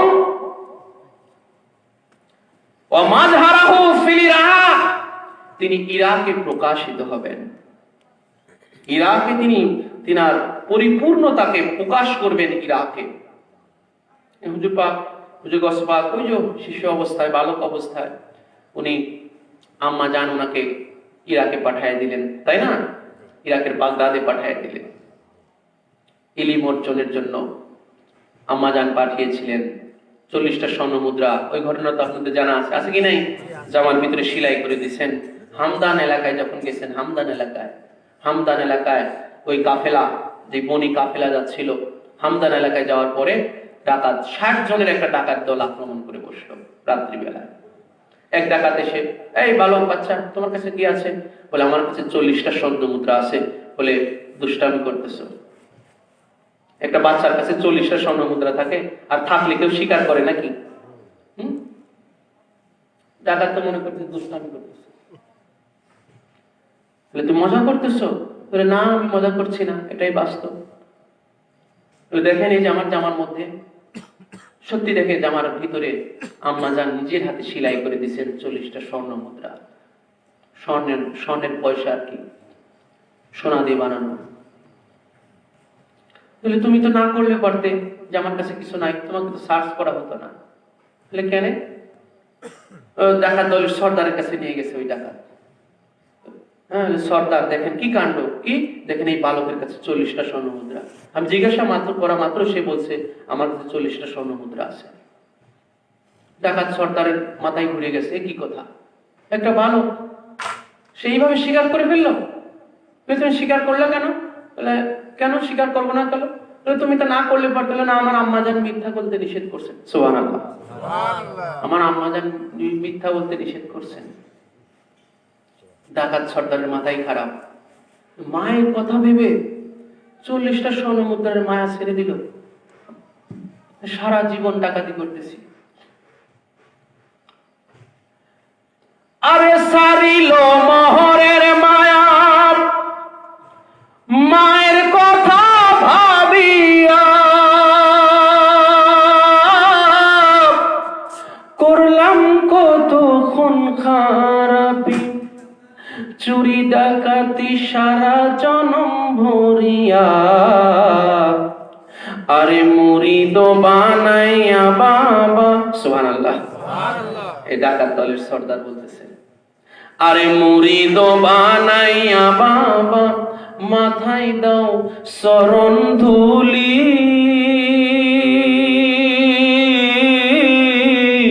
তোমারই নামের গুণে আগুন হইয়া যায় পানি, আগুন হইয়া যায় পানি। ডাকাত বলে, 40টা স্বর্ণ মুদ্রা মায়ের কথায় ভেবে ছেড়ে দিল। এ তাহলে কি? এ তো সাধারণ কোনো বালক হতে পারে না। ওই যে সারা জীবনের জন্য ডাকাত সর্দার তার আরো অনুচরদের নিয়ে মোট 60 জন গৌসে পাকের কাছে বায়াত হয়ে গেল। গৌসে পাকের প্রথম মুরিদ, জেনে রাখবেন, এই ডাকাত দল। গৌসে পাকের প্রথম মুরিদ এই ডাকাত দল। গৌসে পাক তখন বালক ছোট, ইলম অর্জনের জন্য যাচ্ছে। দেখেছেন, একটা সত্য কথায়, গৌসে পাকের একটা সত্য কথা। দেখেন, গৌসে পাক যদি মিথ্যার আশ্রয় নিতেন তাহলে হয়তো স্বর্ণ মুদ্রা বেঁচে যেত, কিন্তু এই ডাকাত দল তো আর ডাকাতি ছাড়তো না। তারা ডাকাতি, চুরি ডাকাতি চালিয়েই যেত, ঠিক কিনা বলেন? যারা পরবর্তীতে প্রত্যেকে আল্লাহর এক একজন আল্লাহর ওলিতে পরিণত হয়ে গেছে। এরা তার ওলি হতো না, ডাকাতি থেকে যেত। গৌসে পাক যখন সত্য বললেন, ওনার স্বর্ণ মুদ্রাও বেঁচে গেল। স্বর্ণ মুদ্রা তো তারা আর নিল না, স্বর্ণ মুদ্রাও বেঁচে গেল। 60 জন ব্যক্তি যারা চোর ডাকাত, তারা আল্লাহর ওলিতে পরিণত হয়ে গেল। সত্যবাদিতার কত! এই জন্য আল্লাহ রাসূল বলছেন যে আল কিযবু উম্মুজ যামবি। হুজুর বলেছেন, মিথ্যা হলো সকল পাপের মূল। গৌসে পাকের এই বালক অবস্থার এই ঘটনা থেকে আমাদের শিক্ষা নেওয়ার দরকার আছে কি নাই বলেন? অবশ্যই সবাই সত্যবাদিতা অবলম্বন করার চেষ্টা করবেন সবসময়। সত্যই মানুষকে মুক্তি দেয়, মিথ্যা ধ্বংস করে।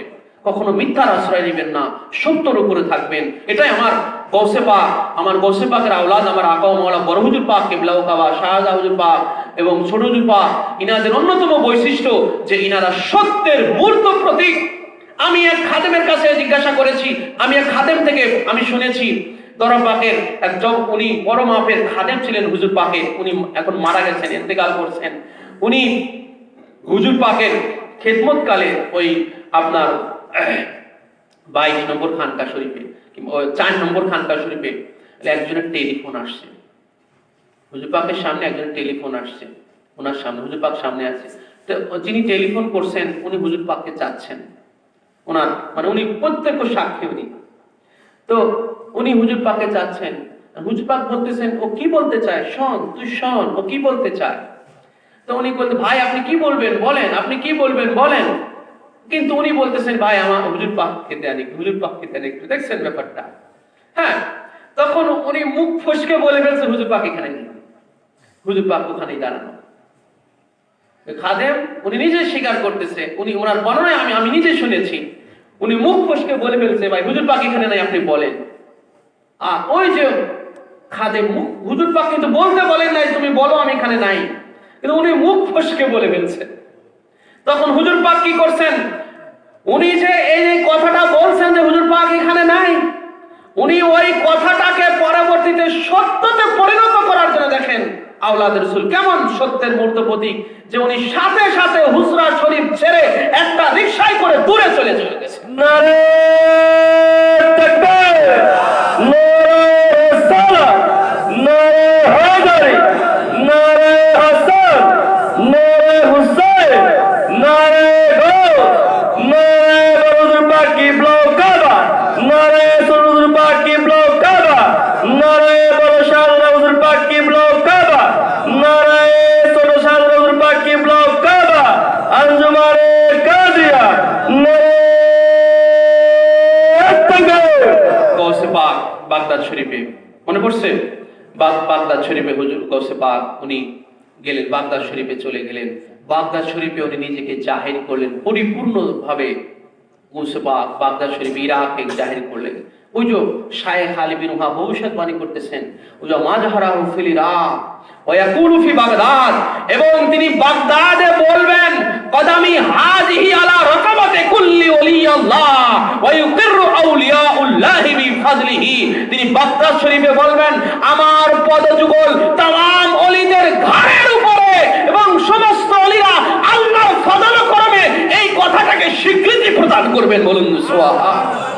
সকল ওলিরা স্বীকৃতি দিবেন। গৌসে পাক যখন এই ঘোষণাটা দিলেন, বুঝতে পেরেছেন? গৌসে পাক যখন বাগদাদ শরীফে এই ঘোষণাটা দিলেন যে আমার পদযুগল সমস্ত ওলিদের গর্দানের উপরে, গৌসে পাকের একজন খাদিম ছিল ওখানে, হযরত আলী হাইতি, উনি তখন দৌড়ে গিয়ে গৌসে পাকের কদম ওনার ঘাড়ে ঠেকাইছে, এবং উনি মনে মনে ভাবতেছে, যাক গৌসে পাক যে ঘোষণাটা দিছে, আমি সর্বপ্রথম ওনার এই কদম মোবারক আমার ঘাড়ে চাপলাম, ঘাড়ে নিয়ে নিলাম, এটা মনে মনে ভাবতেছে। হ্যাঁ, সর্বপ্রথম উনি ঘোষণা দিয়েছে, উনি ওনার ঘাড়ে নিয়ে গৌসে পাকের কদম মোবারক ঠেকাইছেন। এখন গৌসে পাক উনি যে মনে মনে ভাবতেছেন, গৌসে পাকের কাছে তো ওটা ধরা পড়ে গেছে, ঠিক কিনা বলেন? উনি বলতেছেন, হ্যাঁ আলী হায়তি, তুমি ভাবছো যে তুমি প্রথম আমার কদম তোমার ঘাড়ে চেপেছো, তাহলে আসল মারিফত রহস্য জেনে নাও যে আমি যখন এই ঘোষণা দিয়েছি, এট এ টাইমে হিন্দুস্তানের খোরাসান পাহাড়ে মাইনুদ্দিন চিশতি সে ওখানে ধ্যানমগ্ন ছিল। বলে এট এ টাইমে আমি যখন ঘোষণাটা দিয়েছি, তোমার আগেই আমার পদযুগল সে শুধু তার ঘাড়ে নয়, তার চোখে এবং তার মাথায় চেপে নিয়েছে। তোমার আগেই সে কাম সেরে ফেলছে। খাজা মাইনুদ্দিন এট এ টাইমে খাজা মাইনুদ্দিন চিশতি উনি গৌসে পাকের কদম মোবারক চোখের উপর এবং মাথার উপরে উনি চেপে নিয়েছেন। এই যে দেখেন গৌসে পাকের মানে আগমনের সুসংবাদ যেটা বলতেছিলাম আর কি, হযরত শায়েখ আলী বিন ওয়াহাব উনি দিলেন। জুনায়েদ বাগদাদি, বাগদাদ শরীফের অধিবাসী ছিলেন জুনায়েদ বাগদাদি। গৌসে পাকের আগমনের পূর্বে উনি জবরদস্ত আল্লাহর ওলি ছিলেন বাগদাদ শরীফের, উনি যুগশ্রেষ্ঠ, ওনার যুগের শ্রেষ্ঠ ওলি ছিলেন, বাগদাদ শরীফের অধিবাসী। কিন্তু গৌসে পাকের আগমনের পূর্বে ওনার অবস্থান ছিল বাগদাদ শরীফে। উনি প্রথমে কুস্তিগীর ছিলেন। জুনায়েদ বাগদাদি আপনারা ঘটনাটা জানেন অনেকে, তাই না? উনি প্রথমে কুস্তিগীর ছিলেন, আওলাদ রাসূলকে সম্মান দেওয়ার কারণে উনি পরবর্তীতে যুগশ্রেষ্ঠ ওলিতে পরিণত হয়ে গেছেন। সেই জুনায়েদ বাগদাদি উনিও গৌসে পাকের কদম মোবারক ওনার চোখে এবং ওনার মাথায় রেখেছেন। ওয়াকদামুহু আলা আইনি ওয়া রাসি, ওয়াকদামুহু আলা আইনি ওয়া রাসি, ওয়াকদামুহু আলা আইনি ওয়া রাসি। তার কদম মোবারক আমার চোখে আমার মাথায়, এইভাবে ওজিফা করতেছেন উনি। তোনার একজন খাদেম জিজ্ঞাসা করতেছেন, হুজুর আপনি কার কদম আপনার চোখে আপনার মাথায় নিচ্ছেন? এই জামানায় আপনার তো শ্রেষ্ঠ তো কোনো ওলি নাই। তখন উনি বললেন, জেনে রেখো এই বাগদাদ শরীফে আমার নবীর বংশে এমন একজন মহা অলিদের অলি এই বাগদাদ শরীফে আগমন করবেন, যিনি ওনার কদম মুবারক সমস্ত অলিদের ঘাড়ের উপরে রাখবেন, আর ওনার কদম মুবারক আমি জুনায়েদ বাগদাদি শুধু আমার ঘাড়ে না, আমি আমার চোখে এবং আমি আমার মাথায় তুলে নিই। জুনায়েদ বাগদাদি গৌসে পাকের আগমনের সুসংবাদ দিয়েছেন। তাহলে দেখেন, রাসূল পাক সাল্লাল্লাহু আলাইহি ওয়াসাল্লামের আগমনের সুসংবাদ দিয়েছেন তামাম নবীরা, আর গৌসে পাকের আগমনের সুসংবাদ দিয়েছেন তামাম ওলিরা। এবার আসেন, গৌসে পাক যখন রাসূল পাক সাল্লাল্লাহু আলাইহি ওয়াসাল্লাম, এটা একটা মিল দেখলাম, আবার আরেকটা আসি। রাসূল পাক সাল্লাল্লাহু আলাইহি ওয়াসাল্লাম যখন আম্মা জানের মায়ের পেটে ছিলেন, আম্মা জানের মায়ের পেটে যখন ছিলেন, তখন আম্মা জান মা আমিনা সালামুল্লাহি আলাইহা উনি দেখতে পেতেন যে রাত্রি বেলায়, গভীর রাত্রে ওনার উদর মোবারক থেকে, ওনার পেট মোবারক থেকে নূর বিচ্ছুরিত হতো, নূরের প্রকাশ বের হতো। এটা রাসূল পাক সাল্লাল্লাহু আলাইহি ওয়াসাল্লাম উনি পরবর্তীতে হাদিস পাকের মধ্যে ইরশাদ করেছেন। আল্লাহ রাসূল সাল্লাল্লাহু আলাইহি ওয়াসাল্লামকে একবার সাহাবায়ে কেরাম নিজের সম্পর্কে জানতে, ইয়া রাসূলুল্লাহ আপনার নিজের সম্পর্কে আপনি একটু বলেন আমাদেরকে, আমরা শুনি। আল্লাহ রাসূল বললেন যে আমি হযরত ইব্রাহিম আলাইহিস সালামের দোয়া এবং মুসা আলাইহিস সালামের সুসংবাদ, এবং আমি সেই নূর, হুজুর বললেন আমি সেই নূর, যেই নূর আমার আম্মাজান যখন ওনার বাতনে আধারে ধারণ করেছিলেন, উনি ওই নূর দেখতে পেতেন যে ওনার উদর মোবারক থেকে নূর বের হতো, এবং সেই নূরের দ্বারা আমার আম্মাজান উনি মক্কা নগরী থেকে সেই সিরিয়া অর্থাৎ শাম দেশের অট্টালিকাগুলো পর্যন্ত উনি দেখতে পাইতেন। আমি সেই নূর। তো রাসূল পাক সাল্লাল্লাহু আলাইহি ওয়াসাল্লাম যেমন আম্মাজানের মায়ের পেটে থাকা অবস্থায় ওনার আম্মাজান দেখতেন ওনার পেট মোবারক থেকে, ওনার উদর মোবারক থেকে নূর বের হতো, ঠিক গৌসে পাক শাহেনশে বাগদাদ পাক ওনার আম্মা জান উম্মুল খায়ের ফাতেমা সানি উনিও যখন শাহেনশে বাগদাদ পাককে ওনার বাতনে আধারে ধারণ করেছিলেন, উনিও ওনার উদর মুবারক থেকে এমন নূর বিচ্ছুরিত হতো যে সেই নূরে উনি সারা দুনিয়া দেখতে পাইতেন। বলুন সুবহানাল্লাহ, তাকবীর, নারে তাকবীর, নারে গৌস, ইয়া গৌস, নারে গৌস, ইয়া গৌস, নারে গৌস, ইয়া গৌস, গৌসে জামা পীরে জামা গৌস ইবনে গৌস হযরত সৈয়দ রশিদ আলী আল কাদরি জিন্দাবাদ জিন্দাবাদ। এটা একটা মিল। এরপরে আসেন, মানে সময় শেষের দিকে আমি মানে মূল কথাগুলো চটচট করে বলে দেই। এরপরে যখন রাসূল পাক সাল্লাল্লাহু আলাইহি ওয়াসাল্লাম মানে ওয়াক্তে বিলাদত, এটা তো মায়ের পেটে ছিলেন, এবারে ওয়াক্তে বিলাদত মানে যখন বিলাদত শরীফ গ্রহণ করতেছেন, যখন তাশরিফ আওয়ারি গ্রহণ করতেছেন, তো রাসূল পাক সাল্লাল্লাহু আলাইহি ওয়াসাল্লাম যখন তাশরিফ আওয়ারি গ্রহণ করতেছেন, হুজুরের আম্মা জান হযরত আমিনা সালামুল্লাহি আলাইহা উনার থেকে বর্ণিত হয়েছে যে আমি স্পষ্ট দেখতে পেলাম এই বর্ণনাগুলো শাওয়াহিদুন নবুওয়াত কিতাবের মধ্যে, আব্দুল হক মুহাদ্দিস দেহলভীর লেখা শাওয়াহিদুন নবুওয়াত কিতাবের মধ্যে, এবং আব্দুর রহমান নুরউদ্দিন জামি ওনার ওনার শাওয়াহিদুন নবুওয়াত কিতাবের মধ্যে, এবং আব্দুল হক মুহাদ্দিস দেহলভীর মাদারুজুন নবুওয়াত কিতাবের মধ্যে, এরকম আল্লামা সাফুরি রাহমাতুল্লাহি আলাইহি ওনার নুজহাতুল মাজালিস কিতাবের মধ্যে, এরকম যুগ বিখ্যাত এই কিতাব আদির মধ্যে এই বর্ণনাখানা এসেছে। মা আমিনা সালামুল্লাহি আলাইহা উনি বর্ণনা করতেছেন, যখন আমার বেটা, আমার সন্তান তিনি যখন জন্মগ্রহণ করলেন, তিনি বিলাদত শরীফ যখন হলো, সেই সময় আমি স্পষ্ট দেখতে পেলাম যে তিনি সেজদায় লুটে পড়লেন, এবং ওনার জবান মুবারক থেকে জারি হচ্ছে রব্বি হাবলি উম্মতি, রব্বি হাবলি উম্মতি, রব্বি হাবলি উম্মতি। আল্লাহ রাসূল মায়ের উদর মুবারক থেকে জাহির হওয়া মাত্র ওয়াক্তে বিলাদতে হুজুরের জবান থেকেই ওজিফা হচ্ছে, হুজুরের জবান থেকে জারি হচ্ছে রব্বি হাবলি উম্মতি, রব্বি হাবলি উম্মতি, রব্বি হাবলি উম্মতি। ঠিক অনুরূপ শাহেনশাহ বাগদাদ পাকের আম্মা জান বর্ণনা করতেছেন, और वक्त बिलादत जबान मुबारक से मुरीदी ला तखफ अल्लाह रब्बी जारी था। हजरत उम्मुल खैर फातिमा सानी বর্ণনা করতেছেন যে আমার আব্দুল কাদের যখন তিনার যখন ওয়াক্তে বিলাদত, তিনার যখন বিলাদতের মুহূর্ত, সেই সময় আমি শুনতে পেলাম তিনার জবান থেকে জারি হচ্ছে, জারি, তিনার জবান থেকে জারি মানে কি, মানে ওজিফা। ওজিফা হচ্ছে যে মুরিদি লা তাখাফ আল্লাহু রাব্বি, হে আমার মুরিদ তোমার কোনো ভয় নাই, আল্লাহ আমার রব আছেন।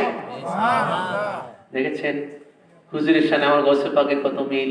আমার নবী ওয়াক্তে বিলাদতে বলতেছেন রব্বি হাবলি উম্মতি, রব্বি হাবলি উম্মতি।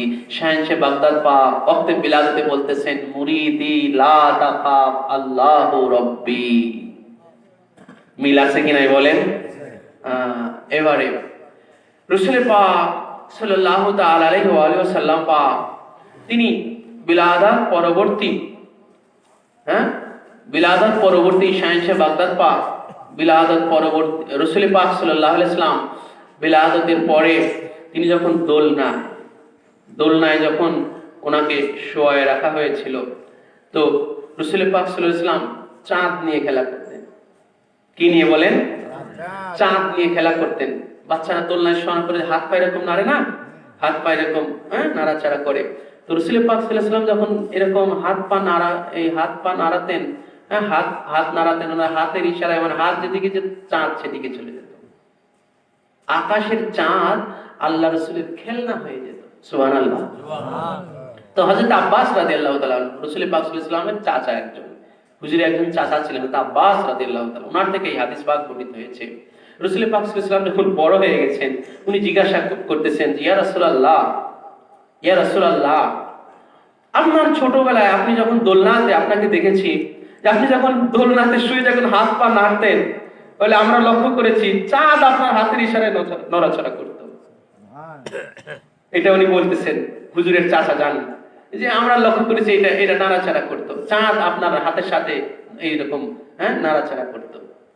তখন আমার নবী পাক ইরশাদ ফরমালেন যে চাচা যান, আপনারা শুধু আমার হাতের ওই ইশারায় চাঁদের নড়াচড়া করা দেখেছেন, আর আমি যখন চাঁদ নিয়ে খেলা করতাম, চাঁদ আমার হাতের ইশারায় যখন এইভাবে নড়তো, তখন চাঁদ আল্লাহর জন্য যেই তাসবিহ পড়তো, আল্লাহর সিজদায় পড়ে যখন তাসবিহ পড়তো চাঁদ, আমি সেই চাঁদের তাসবিহ পড়াটাও শুনতে পাইতাম। সুবহানাল্লাহ। বলে চাঁদ যখন তাসবিহ পড়তো আল্লাহর জন্য, বলে আমি দোলনায় শুয়ে শুয়ে চাঁদের তাসবিহ পড়াটাও আমি শুনতে পাইতাম। দেখেছেন রাসূল পাক সাল্লাল্লাহু আলাইহি ওয়াসাল্লামের বুজুর্গি, শিশু অবস্থায় বুজুর্গি, আমার গৌসে পাকের বুজুর্গি। আমি আগেই বলে এসেছি যে আমার গৌসে পাকের কি বুজুর্গি দেখালেন। দেখেন যে উনি চাঁদ দেখেই দুনিয়াতে আসলেন, ঠিক কিনা বলেন? চাঁদ দেখে দুনিয়াতে এসে কি করলেন? রোজা রাখলেন। কি করলেন ভাই? রোজা রাখলেন। তো শাহেনশাহ বাগদাদ পাক তিনি রাসূল পাক সাল্লাল্লাহু তাআলা আলাইহি ওয়াসাল্লামের হায়াতে পাকের সাথে গৌসে পাকের এরকম হায়াতে পাকের অসংখ্য এরকম ঘটনা আছে। এরকম আল্লাহ পাক একাকার করে রেখেছেন, একাকার। দুইজনই ইমাম, দুইজনই সরদার। এই দুই সরদারের এই আল্লাহ পাক এই শান, এই মান মর্তবাগুলো আল্লাহ পাক একাকার করে রেখেছেন। এরকম অসংখ্য ঘটনা একাকার করে রেখেছেন। দেখেন গৌসে রাসূল পাক সাল্লাল্লাহু আলাইহি ওয়াসাল্লামের যেখানে বিলাদত পাক, হুজুর যেখানে তাশরীফ আওয়ারি, হুজুরের যেখানে পবিত্র জন্ম হলো, হুজুরের রওজা শরীফ আর একটা জায়গাতে হয়ে গেল, ঠিক কিনা বলেন? হুজুরের জন্মভূমি কোথায়? ইরানে। আল্লাহ রাসূলের জন্মভূমি কোথায়? আল্লাহ রাসূলের মক্কাতে। আর হুজুরের রওজা শরীফ কোথায়? মদিনায়। সবাই কইলেন না, মানে জানেন তো সবাই নাকি? আচ্ছা। আর গৌসে পাকের জন্মভূমি হচ্ছে ইরানের জিলানে। আর গৌসে পাকের মাজার শরীফ হচ্ছে ইরাকের বাগদাদে। এগুলো খেয়াল রাখবেন, ইরাকের বাগদাদে। কারণ এদিক থেকে দেখেন রাসূল পাক সাল্লাল্লাহু আলাইহি ওয়াসাল্লামের সাথে গৌসে পাকের কি মিল, যে জন্মভূমিতেই দুইজনের একজনেরও জন্মভূমিতে কি হয় নাই? মাজার শরীফ হয় নাই, মাজার শরীফ হয় নাই। দুইজনই এক জায়গায় জন্ম আর এক জায়গায় মাজার শরীফ, রওজা মুবারক, ঠিক কিনা বলেন? এরকম অসংখ্য মিল আল্লাহ পাক ওনাদের এই দুই ইমাম, একজন ইমামুল আম্বিয়া আর একজন ইমামুল আউলিয়া, ঠিক কিনা বলেন? তো শাহেনশাহ বাগদাদ হুজুর গৌসুল আজম দস্তগীর আবু মুহাম্মদ মহিউদ্দিন শাইখ আব্দুল কাদের জিলানী আল হাসানি আল হুসাইনি আল বাগদাদি আলা জাদ্দিহি নবিয়না আলাইহিস সালাতু ওয়াস সালাম পাকে এই যে আজকের 11वीं শরীফ, আজকের কি এবারে মূল আলোচনায় চলে আসলাম। আর কি ফিনিশিং আলোচনায় কিছুক্ষণের মধ্যে হয়তো আমার ওস্তাদ চলে আসবেন, এই জন্য ফিনিশিং কথায় চলে আসি। এবারে সেটা হলে যে আপনারা কিসের মাহফিলে আসছেন ভাই? গিয়ারবি শরীফের মাহফিলে আসছেন, তাই না? তো গিয়ারবি শরীফের পটভূমি আপনারা শুনে আসছেন। আমিও এখানে এসে মৌলানা মঞ্জুরুল ইসলাম বলে গেছেন, মৌলানা আব্দুল হাকিম সাহেব বলে গেছেন যে গিয়ারবি শরীফ কোথা থেকে আসলো। যে গিয়ার শরীফটা অনেক সময় দেখবেন আমরাও এই প্রশ্নের সম্মুখীন হই, এই তোমরা 11 শরীফ করে এটা কি, এটা কোথা থেকে আসলো, এরকম অনেকে প্রশ্ন করে কি করে না?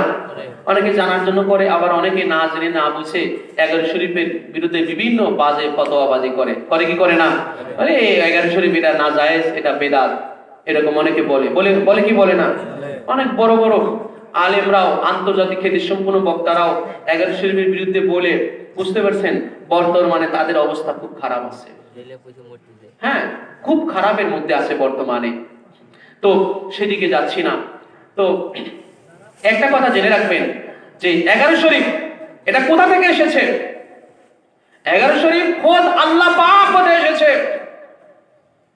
আমার পূর্বে বলে গিয়েছে, তারপর আমি আবার আরেকবার একটু স্মরণ করাই। শাহিনশাহ বাগদাদ পাককে আল্লাহ পাক স্বয়ং এই 11 শরীফ দান করেছেন।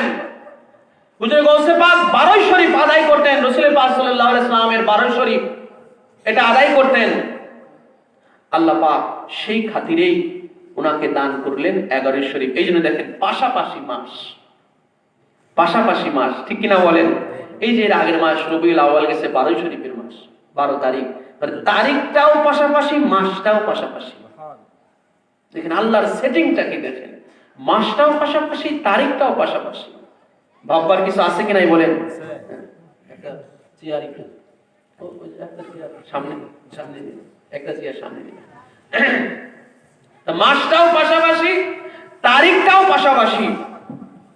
আল্লাহ পাক হতে এই 1160 বাগদাদ পাককে দেওয়া হয়েছে যে এই তারিখেই। এই জন্য দেখেন এই আপনার সেই 12 শরীফের পরবর্তী মাস, অর্থাৎ রবিউল আউয়ালের পরবর্তী মাস হচ্ছে রবিউল সানি। আর ওদিকে 12 তারিখ, এদিকে 11 তারিখ, ঠিক কিনা বলেন? 11 তারিখ কেন? 11 তারিখের বড়ই মর্তবা। ওই পূর্ববর্তী নবীদের থেকেই এই চাঁদের 11 তারিখটা খুব মর্তবাময়।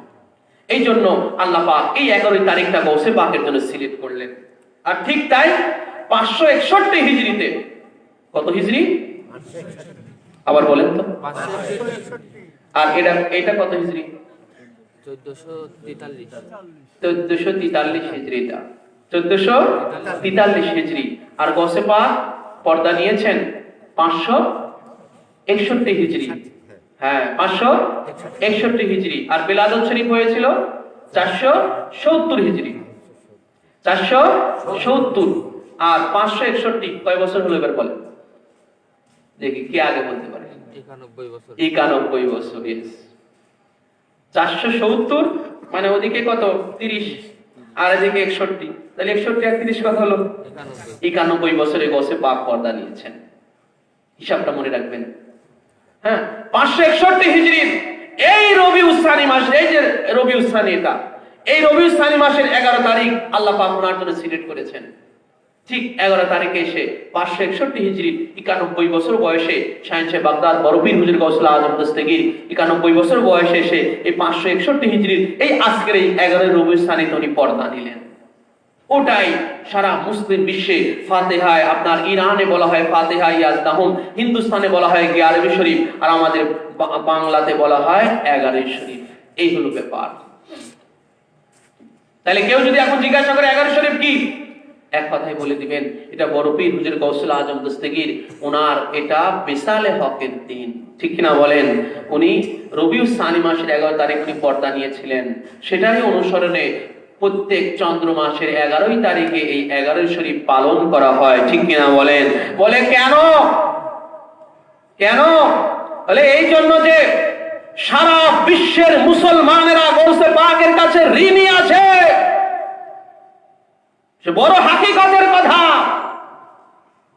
সারা বিশ্বের মুসলমান গৌসে পাকের কাছে ঋণী আছে। কিভাবে? যে যারা মুসলমান হয়েছে ইসলামকে কেন্দ্র করে, এক একজন যখন ইসলামে আসে তখনই না তাকে মুসলমান বলা হয়। কথা বুঝবেন, একজন যখন ইসলামে আসে তখনই তাকে মুসলমান বলা হয়, ঠিক কিনা বলেন? তো ভাই সেই ইসলামটাকে গৌসে পাক পুনর্জীবন দান করেছেন বাগদাদ শরীফে। সেই ঘটনা আপনারা গৌসে পাকের যে কোনো জীবনী পাঠ করে দেখেন, এই ঘটনাটা আছে। গৌসে পাক বাগদাদ শরীফের রাস্তা দিয়ে যাচ্ছেন, দেখেন রাস্তার পাশে মরা অবস্থায় একজন ব্যক্তি পড়ে আছেন। গৌসে পাককে ডাকতেছেন সাহায্য করার জন্য। গৌসে পাক, ঘটনা সংক্ষেপ, গৌসে পাক যায় তার হাত ধরলেন, হাত ধরা মাত্র সে শক্তি পেয়ে গেল, সে চট করে দাঁড়িয়ে গেল। বলুন সুবহানাল্লাহ। তার জবান খুলে গেল, বলল ইয়া গাউসুল আজম দস্তগীর, আমি কোনো মানুষ নই, আমি আপনার জাদ্দে আমজাদ, আপনার পূর্বপুরুষ জনাবে মুহাম্মদুর রাসূলুল্লাহ সাল্লাল্লাহু আলাইহি ওয়াসাল্লামের আমি সেই আনিত ধর্ম দ্বীন ইসলাম আমি মৃত প্রায় হয়ে গেছিলাম, আমি মরে গিয়েছিলাম প্রায়। বলে যখন আপনি আমাকে সাহায্য, আপনি আমাকে মদত করলেন, যখন আপনার দস্তগীর হাত দিয়ে যখন আমাকে ধরে নিলেন, আপনার সোয়াবে আমি আমার পুনর্জীবন লাভ করে নিলাম। নারে তাকবীর, নারে রিসালাত, নারে হায়দারি, নারে হাসান, নারে হুসাইন, নারে গৌস, নারে বড় হুজুর পাক কিবলা কাবা, নারে ছোট হুজুর পাক কিবলা কাবা, নারে বড় শাহজালাল হুজুর পাক কিবলা কাবা, নারে ছোট শাহজালাল হুজুর পাক কিবলা কাবা, আঞ্জুমানে কাদরিয়া, আঞ্জুমানে কাদরিয়া। সাথে সাথে যখন গৌসে পাক যখন মসজিদে চলে গেলেন, মসজিদের মধ্যে সমস্ত মুসল্লিরা ওনাকে মহিউদ্দিন নামে ডাকতে লাগলেন। মসজিদের মধ্যে মানে মহিউদ্দিন ডাকার একটা ঝড় উঠে গেল। সবাই ওনাকে মসজিদের মধ্যে আপনা আপনি সবাই মহিউদ্দিন নামে ডাকতে লাগলেন। দিনকে জিন্দা করনে वाला মহিউদ্দিন, দিনকে জিন্দা করনে वाला। সেই থেকে উনি মহিউদ্দিন হয়ে গেলেন। তো ভাই, যিনি দিনকে জিন্দা করলেন, ইসলামকে জিন্দা করলেন, তাই আমরা আজকে গৌসে পাকের সেই পুনর্জীবিত সেই ইসলামটাকে আমরা আবার সেই মৃত প্রায় সেই ইসলামটাকে আবার জীবিত অবস্থায় পেলাম আমরা মুসলমানেরা, ঠিক কিনা বলেন? তাহলে আমরা গৌসে পাকের কাছে ঋণী হলাম কিনা? অবশ্যই। এবং খাস করে আমরা যারা ভারতবর্ষের হিন্দুস্তানের যারা মুসলমান, ভারতবর্ষের যারা মুসলমান, আজকে আমরা বাংলাদেশের মুসলমান। এই বাংলাদেশটা তো একসময় হিন্দুস্তানের মধ্যে ছিল, ঠিক কিনা বলেন? একসময় হিন্দুস্তানের মধ্যে ছিল, এরপরে ভারতবর্ষ, এরপরে আমরা বাংলাদেশ হয়ে গেছে আমাদের। হ্যাঁ, এখন এই বাংলাদেশ, ভারত, পাকিস্তান, নেপাল, ভুটান সব মিলে হিন্দুস্তান ছিল। এখন সব ডিভিশন হয়ে গেছে, ভাগ হয়ে গেছে, আলাদা আলাদা রাষ্ট্র হয়ে গেছে। তো যখন হিন্দুস্তান ছিল সেই সময় এই হিন্দুস্তানের ইসলাম প্রচার হয়েছে এটা গৌসে পাকের ওসিলায়, গৌসে পাকের নিগাহ করমে, গৌসে পাকের অবদানে। গৌসে পাক সর্বপ্রথম খাজা গরিবে নওয়াজ খাজা মাইনুদ্দিন চিশতি আজমিরি সানজিরিকে সর্বপ্রথম এই ভারতবর্ষে পাঠিয়েছিলেন, যার কারণে আমাদের পূর্বপুরুষেরা এই আপনার ইসলামে এসেছিল। আমাদের পূর্বপুরুষেরা ইসলামে ছিল না, যে যাই বলেন।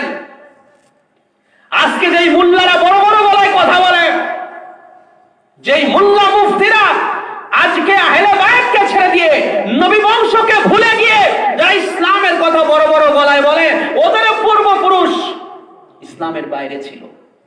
যেটাই ভাবে না এখন ইসলামের বাইরে ছিল। আহলে বায়াতের সাদকায় আমাদের সকলের পূর্বপুরুষরা ইসলাম এসেছিল, তাই আজকে আমরা জন্মসূত্রে মুসলমান, বলেন ঠিক কিনা? আহলে বায়াতের অবদান ভুলে গেলে তো চলবে না। আমরা 11 শরীফ কেন করব? যে আমরা এই হিন্দুস্তানবাসী, ভারতবাসী, বাংলাদেশবাসী মুসলমানেরা আমরা গৌসে পাকের কাছে খাস করে ঋণী আছি, বলেন ঠিক কিনা? যে গৌসে পাক সর্বপ্রথম মাইনুদ্দিন চিশতি আজমিরি সানজিরিকে পাঠিয়েছিলেন, এরপরে ওনার খাস বংশধর গৌসে পাকের গদিনশীল বংশধর, আল্লাহু আকবার, গৌসে পাকের গদিনশীল বংশধর গৌসে সানি পাক শাইখে মঙ্গলকোট হযরত সৈয়দ শাহ জাকির আলীল কাদরি ব্রাদারে দমিয়া সৈয়দ শাহ রওশন আলীল কাদরি আল হাসানি আল হুসাইন আল বাগদাদি, ওনাদেরকে গৌসে পাক এই ভারতবর্ষে পাঠিয়ে দিলেন। গৌসে পাকের গৌসিয়াতের গদিনশীল আওলাদ পাক এই ভারতবর্ষে পাঠিয়ে দিলেন। ভাই, তিনাদেরই উত্তরসূরি আমাদের আকা মাওলা বড় হুজুর পাক কিবলা ও কাবা, ছোট হুজুর পাক কিবলা ও কাবা, শাহজাহান হুজুর পাক কিবলা ও কাবা, যিনারা আমার নবীর খাস বংশ, গৌসে পাকের গদিনশীল বংশ, আমাদের হুজুর পাকরা। বুঝতে পেরেছেন? এই যে দেখেন এই মহা নিয়ামত আমরা এই ভারতবর্ষে পেয়েছি আহলে বায়াতের সদকায়। এই হিন্দুস্তানে, ভারতবর্ষে, বাংলাদেশে ইসলামের প্রচারণা হয়েছে আজ থেকে 700 বছর ধরে। 7 থেকে 800 বছর ধরে আহলে বায়ত এই সর্বপ্রথম ইসলাম নিয়ে এসেছেন এই ভূখণ্ডে। কোন নবী আসে নাই, কোন সাহাবা আসে নাই, ইতিহাসে পাওয়া যায় না। তো তাদের সেই অবদান ভুলে গেলে তো আমাদের চলবে না। আমাদের ইমানের জায়গায় আমরা ধরা পড়ে যাব। এই কৃতজ্ঞতার জায়গায় যদি আমাদের মিসিং হয়, আমরা ধরা।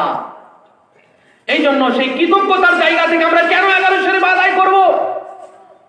যে গৌসে পাকের কাছে আমরা খাস করে ঋণী আছি, জিনার অবদানে নিগাহ ক্রমে আমরা এই ভূখণ্ডে ইসলাম পেয়েছি। আমাদের পূর্বপুরুষরা ইসলামে এসেছিল, আমরা জন্মসূত্রে মুসলমান হয়েছি। সেই গৌসে পাকের কাছে আমরা চিরকৃতজ্ঞ। সেটা আদায় আমাদের করার দরকার আছে কি নাই? এই জন্য ওনাকে স্মরণ করতে হবে, ওনার জিকির করতে হবে। এই জন্য আমাদের 11 শরীফ ওজিফা হয়ে গেছে, ঠিক কিনা বলেন? ওনার 11 শরীফ, ওনার বিসালে হকের তারিখ আমাদের জন্য ওজিফা হয়ে গেছে। যারা আদায় করবেন, কৃতজ্ঞতা আদায় হবে ভাই, কৃতজ্ঞতা আদায় হবে। এবং এই 11 শরীফ আল্লাহ পাক এত মর্তবা দিয়েছেন গৌসে পাকের এই 11 শরীফকে, যে হাসরের ময়দানে 11 শরীফ পালনকারীদেরকে 11 শরীফ সাফায়াত করে নেবে। এটা মওলা পাক দেয়ান পাকের মধ্যে ইরশাদ করেছেন, আওলাদ রাসূলের পাক জবানের বাণী। क्या मगफिरत का गम तुझे औ आसी आसीम होगे शफीए रोज जज़ा 11वीं शरीफ। শাফি হয়ে যাবে, মানে শাফায়াতকারী হয়ে যাবে হাসরের ময়দানে এই 11 শরীফ। এই জন্য আল্লাহ পাক আমাদের শাহেনশাহ বাগদাদ হুজুর গৌসুল আজম দস্তগীর আবু মুহাম্মদ মহিউদ্দিন শাইখ আব্দুল কাদের জিলানী আল হাসানি আল হুসাইন আল বাগদাদি আলা জাদ্দিন নবিয়িনা আলাইহিস সালাতু ওয়াস সালাম পাকের কৃতজ্ঞতা আদায়ার্থে আজকে আমরা যে বাৎসরিক জাতীয় 11 শরীফ মসজিদ শরীফ প্রাঙ্গণে যেই 11 শরীফের মজলিস পাকে এসেছি, আল্লাহ পাক আমাদের শেষ পর্যন্ত হাজিরি থাকার তৌফিক আতা ফরমালেন। মওলা আমাদের এই হাজিরি আল্লাহ কবুল ও মঞ্জুর করুন, সবাই বলে আমিন। এর ওসিলা করে আমরা যেন পরকালে পুঙ্খানুপুঙ্খ প্রতিদান লাভ করতে পারি।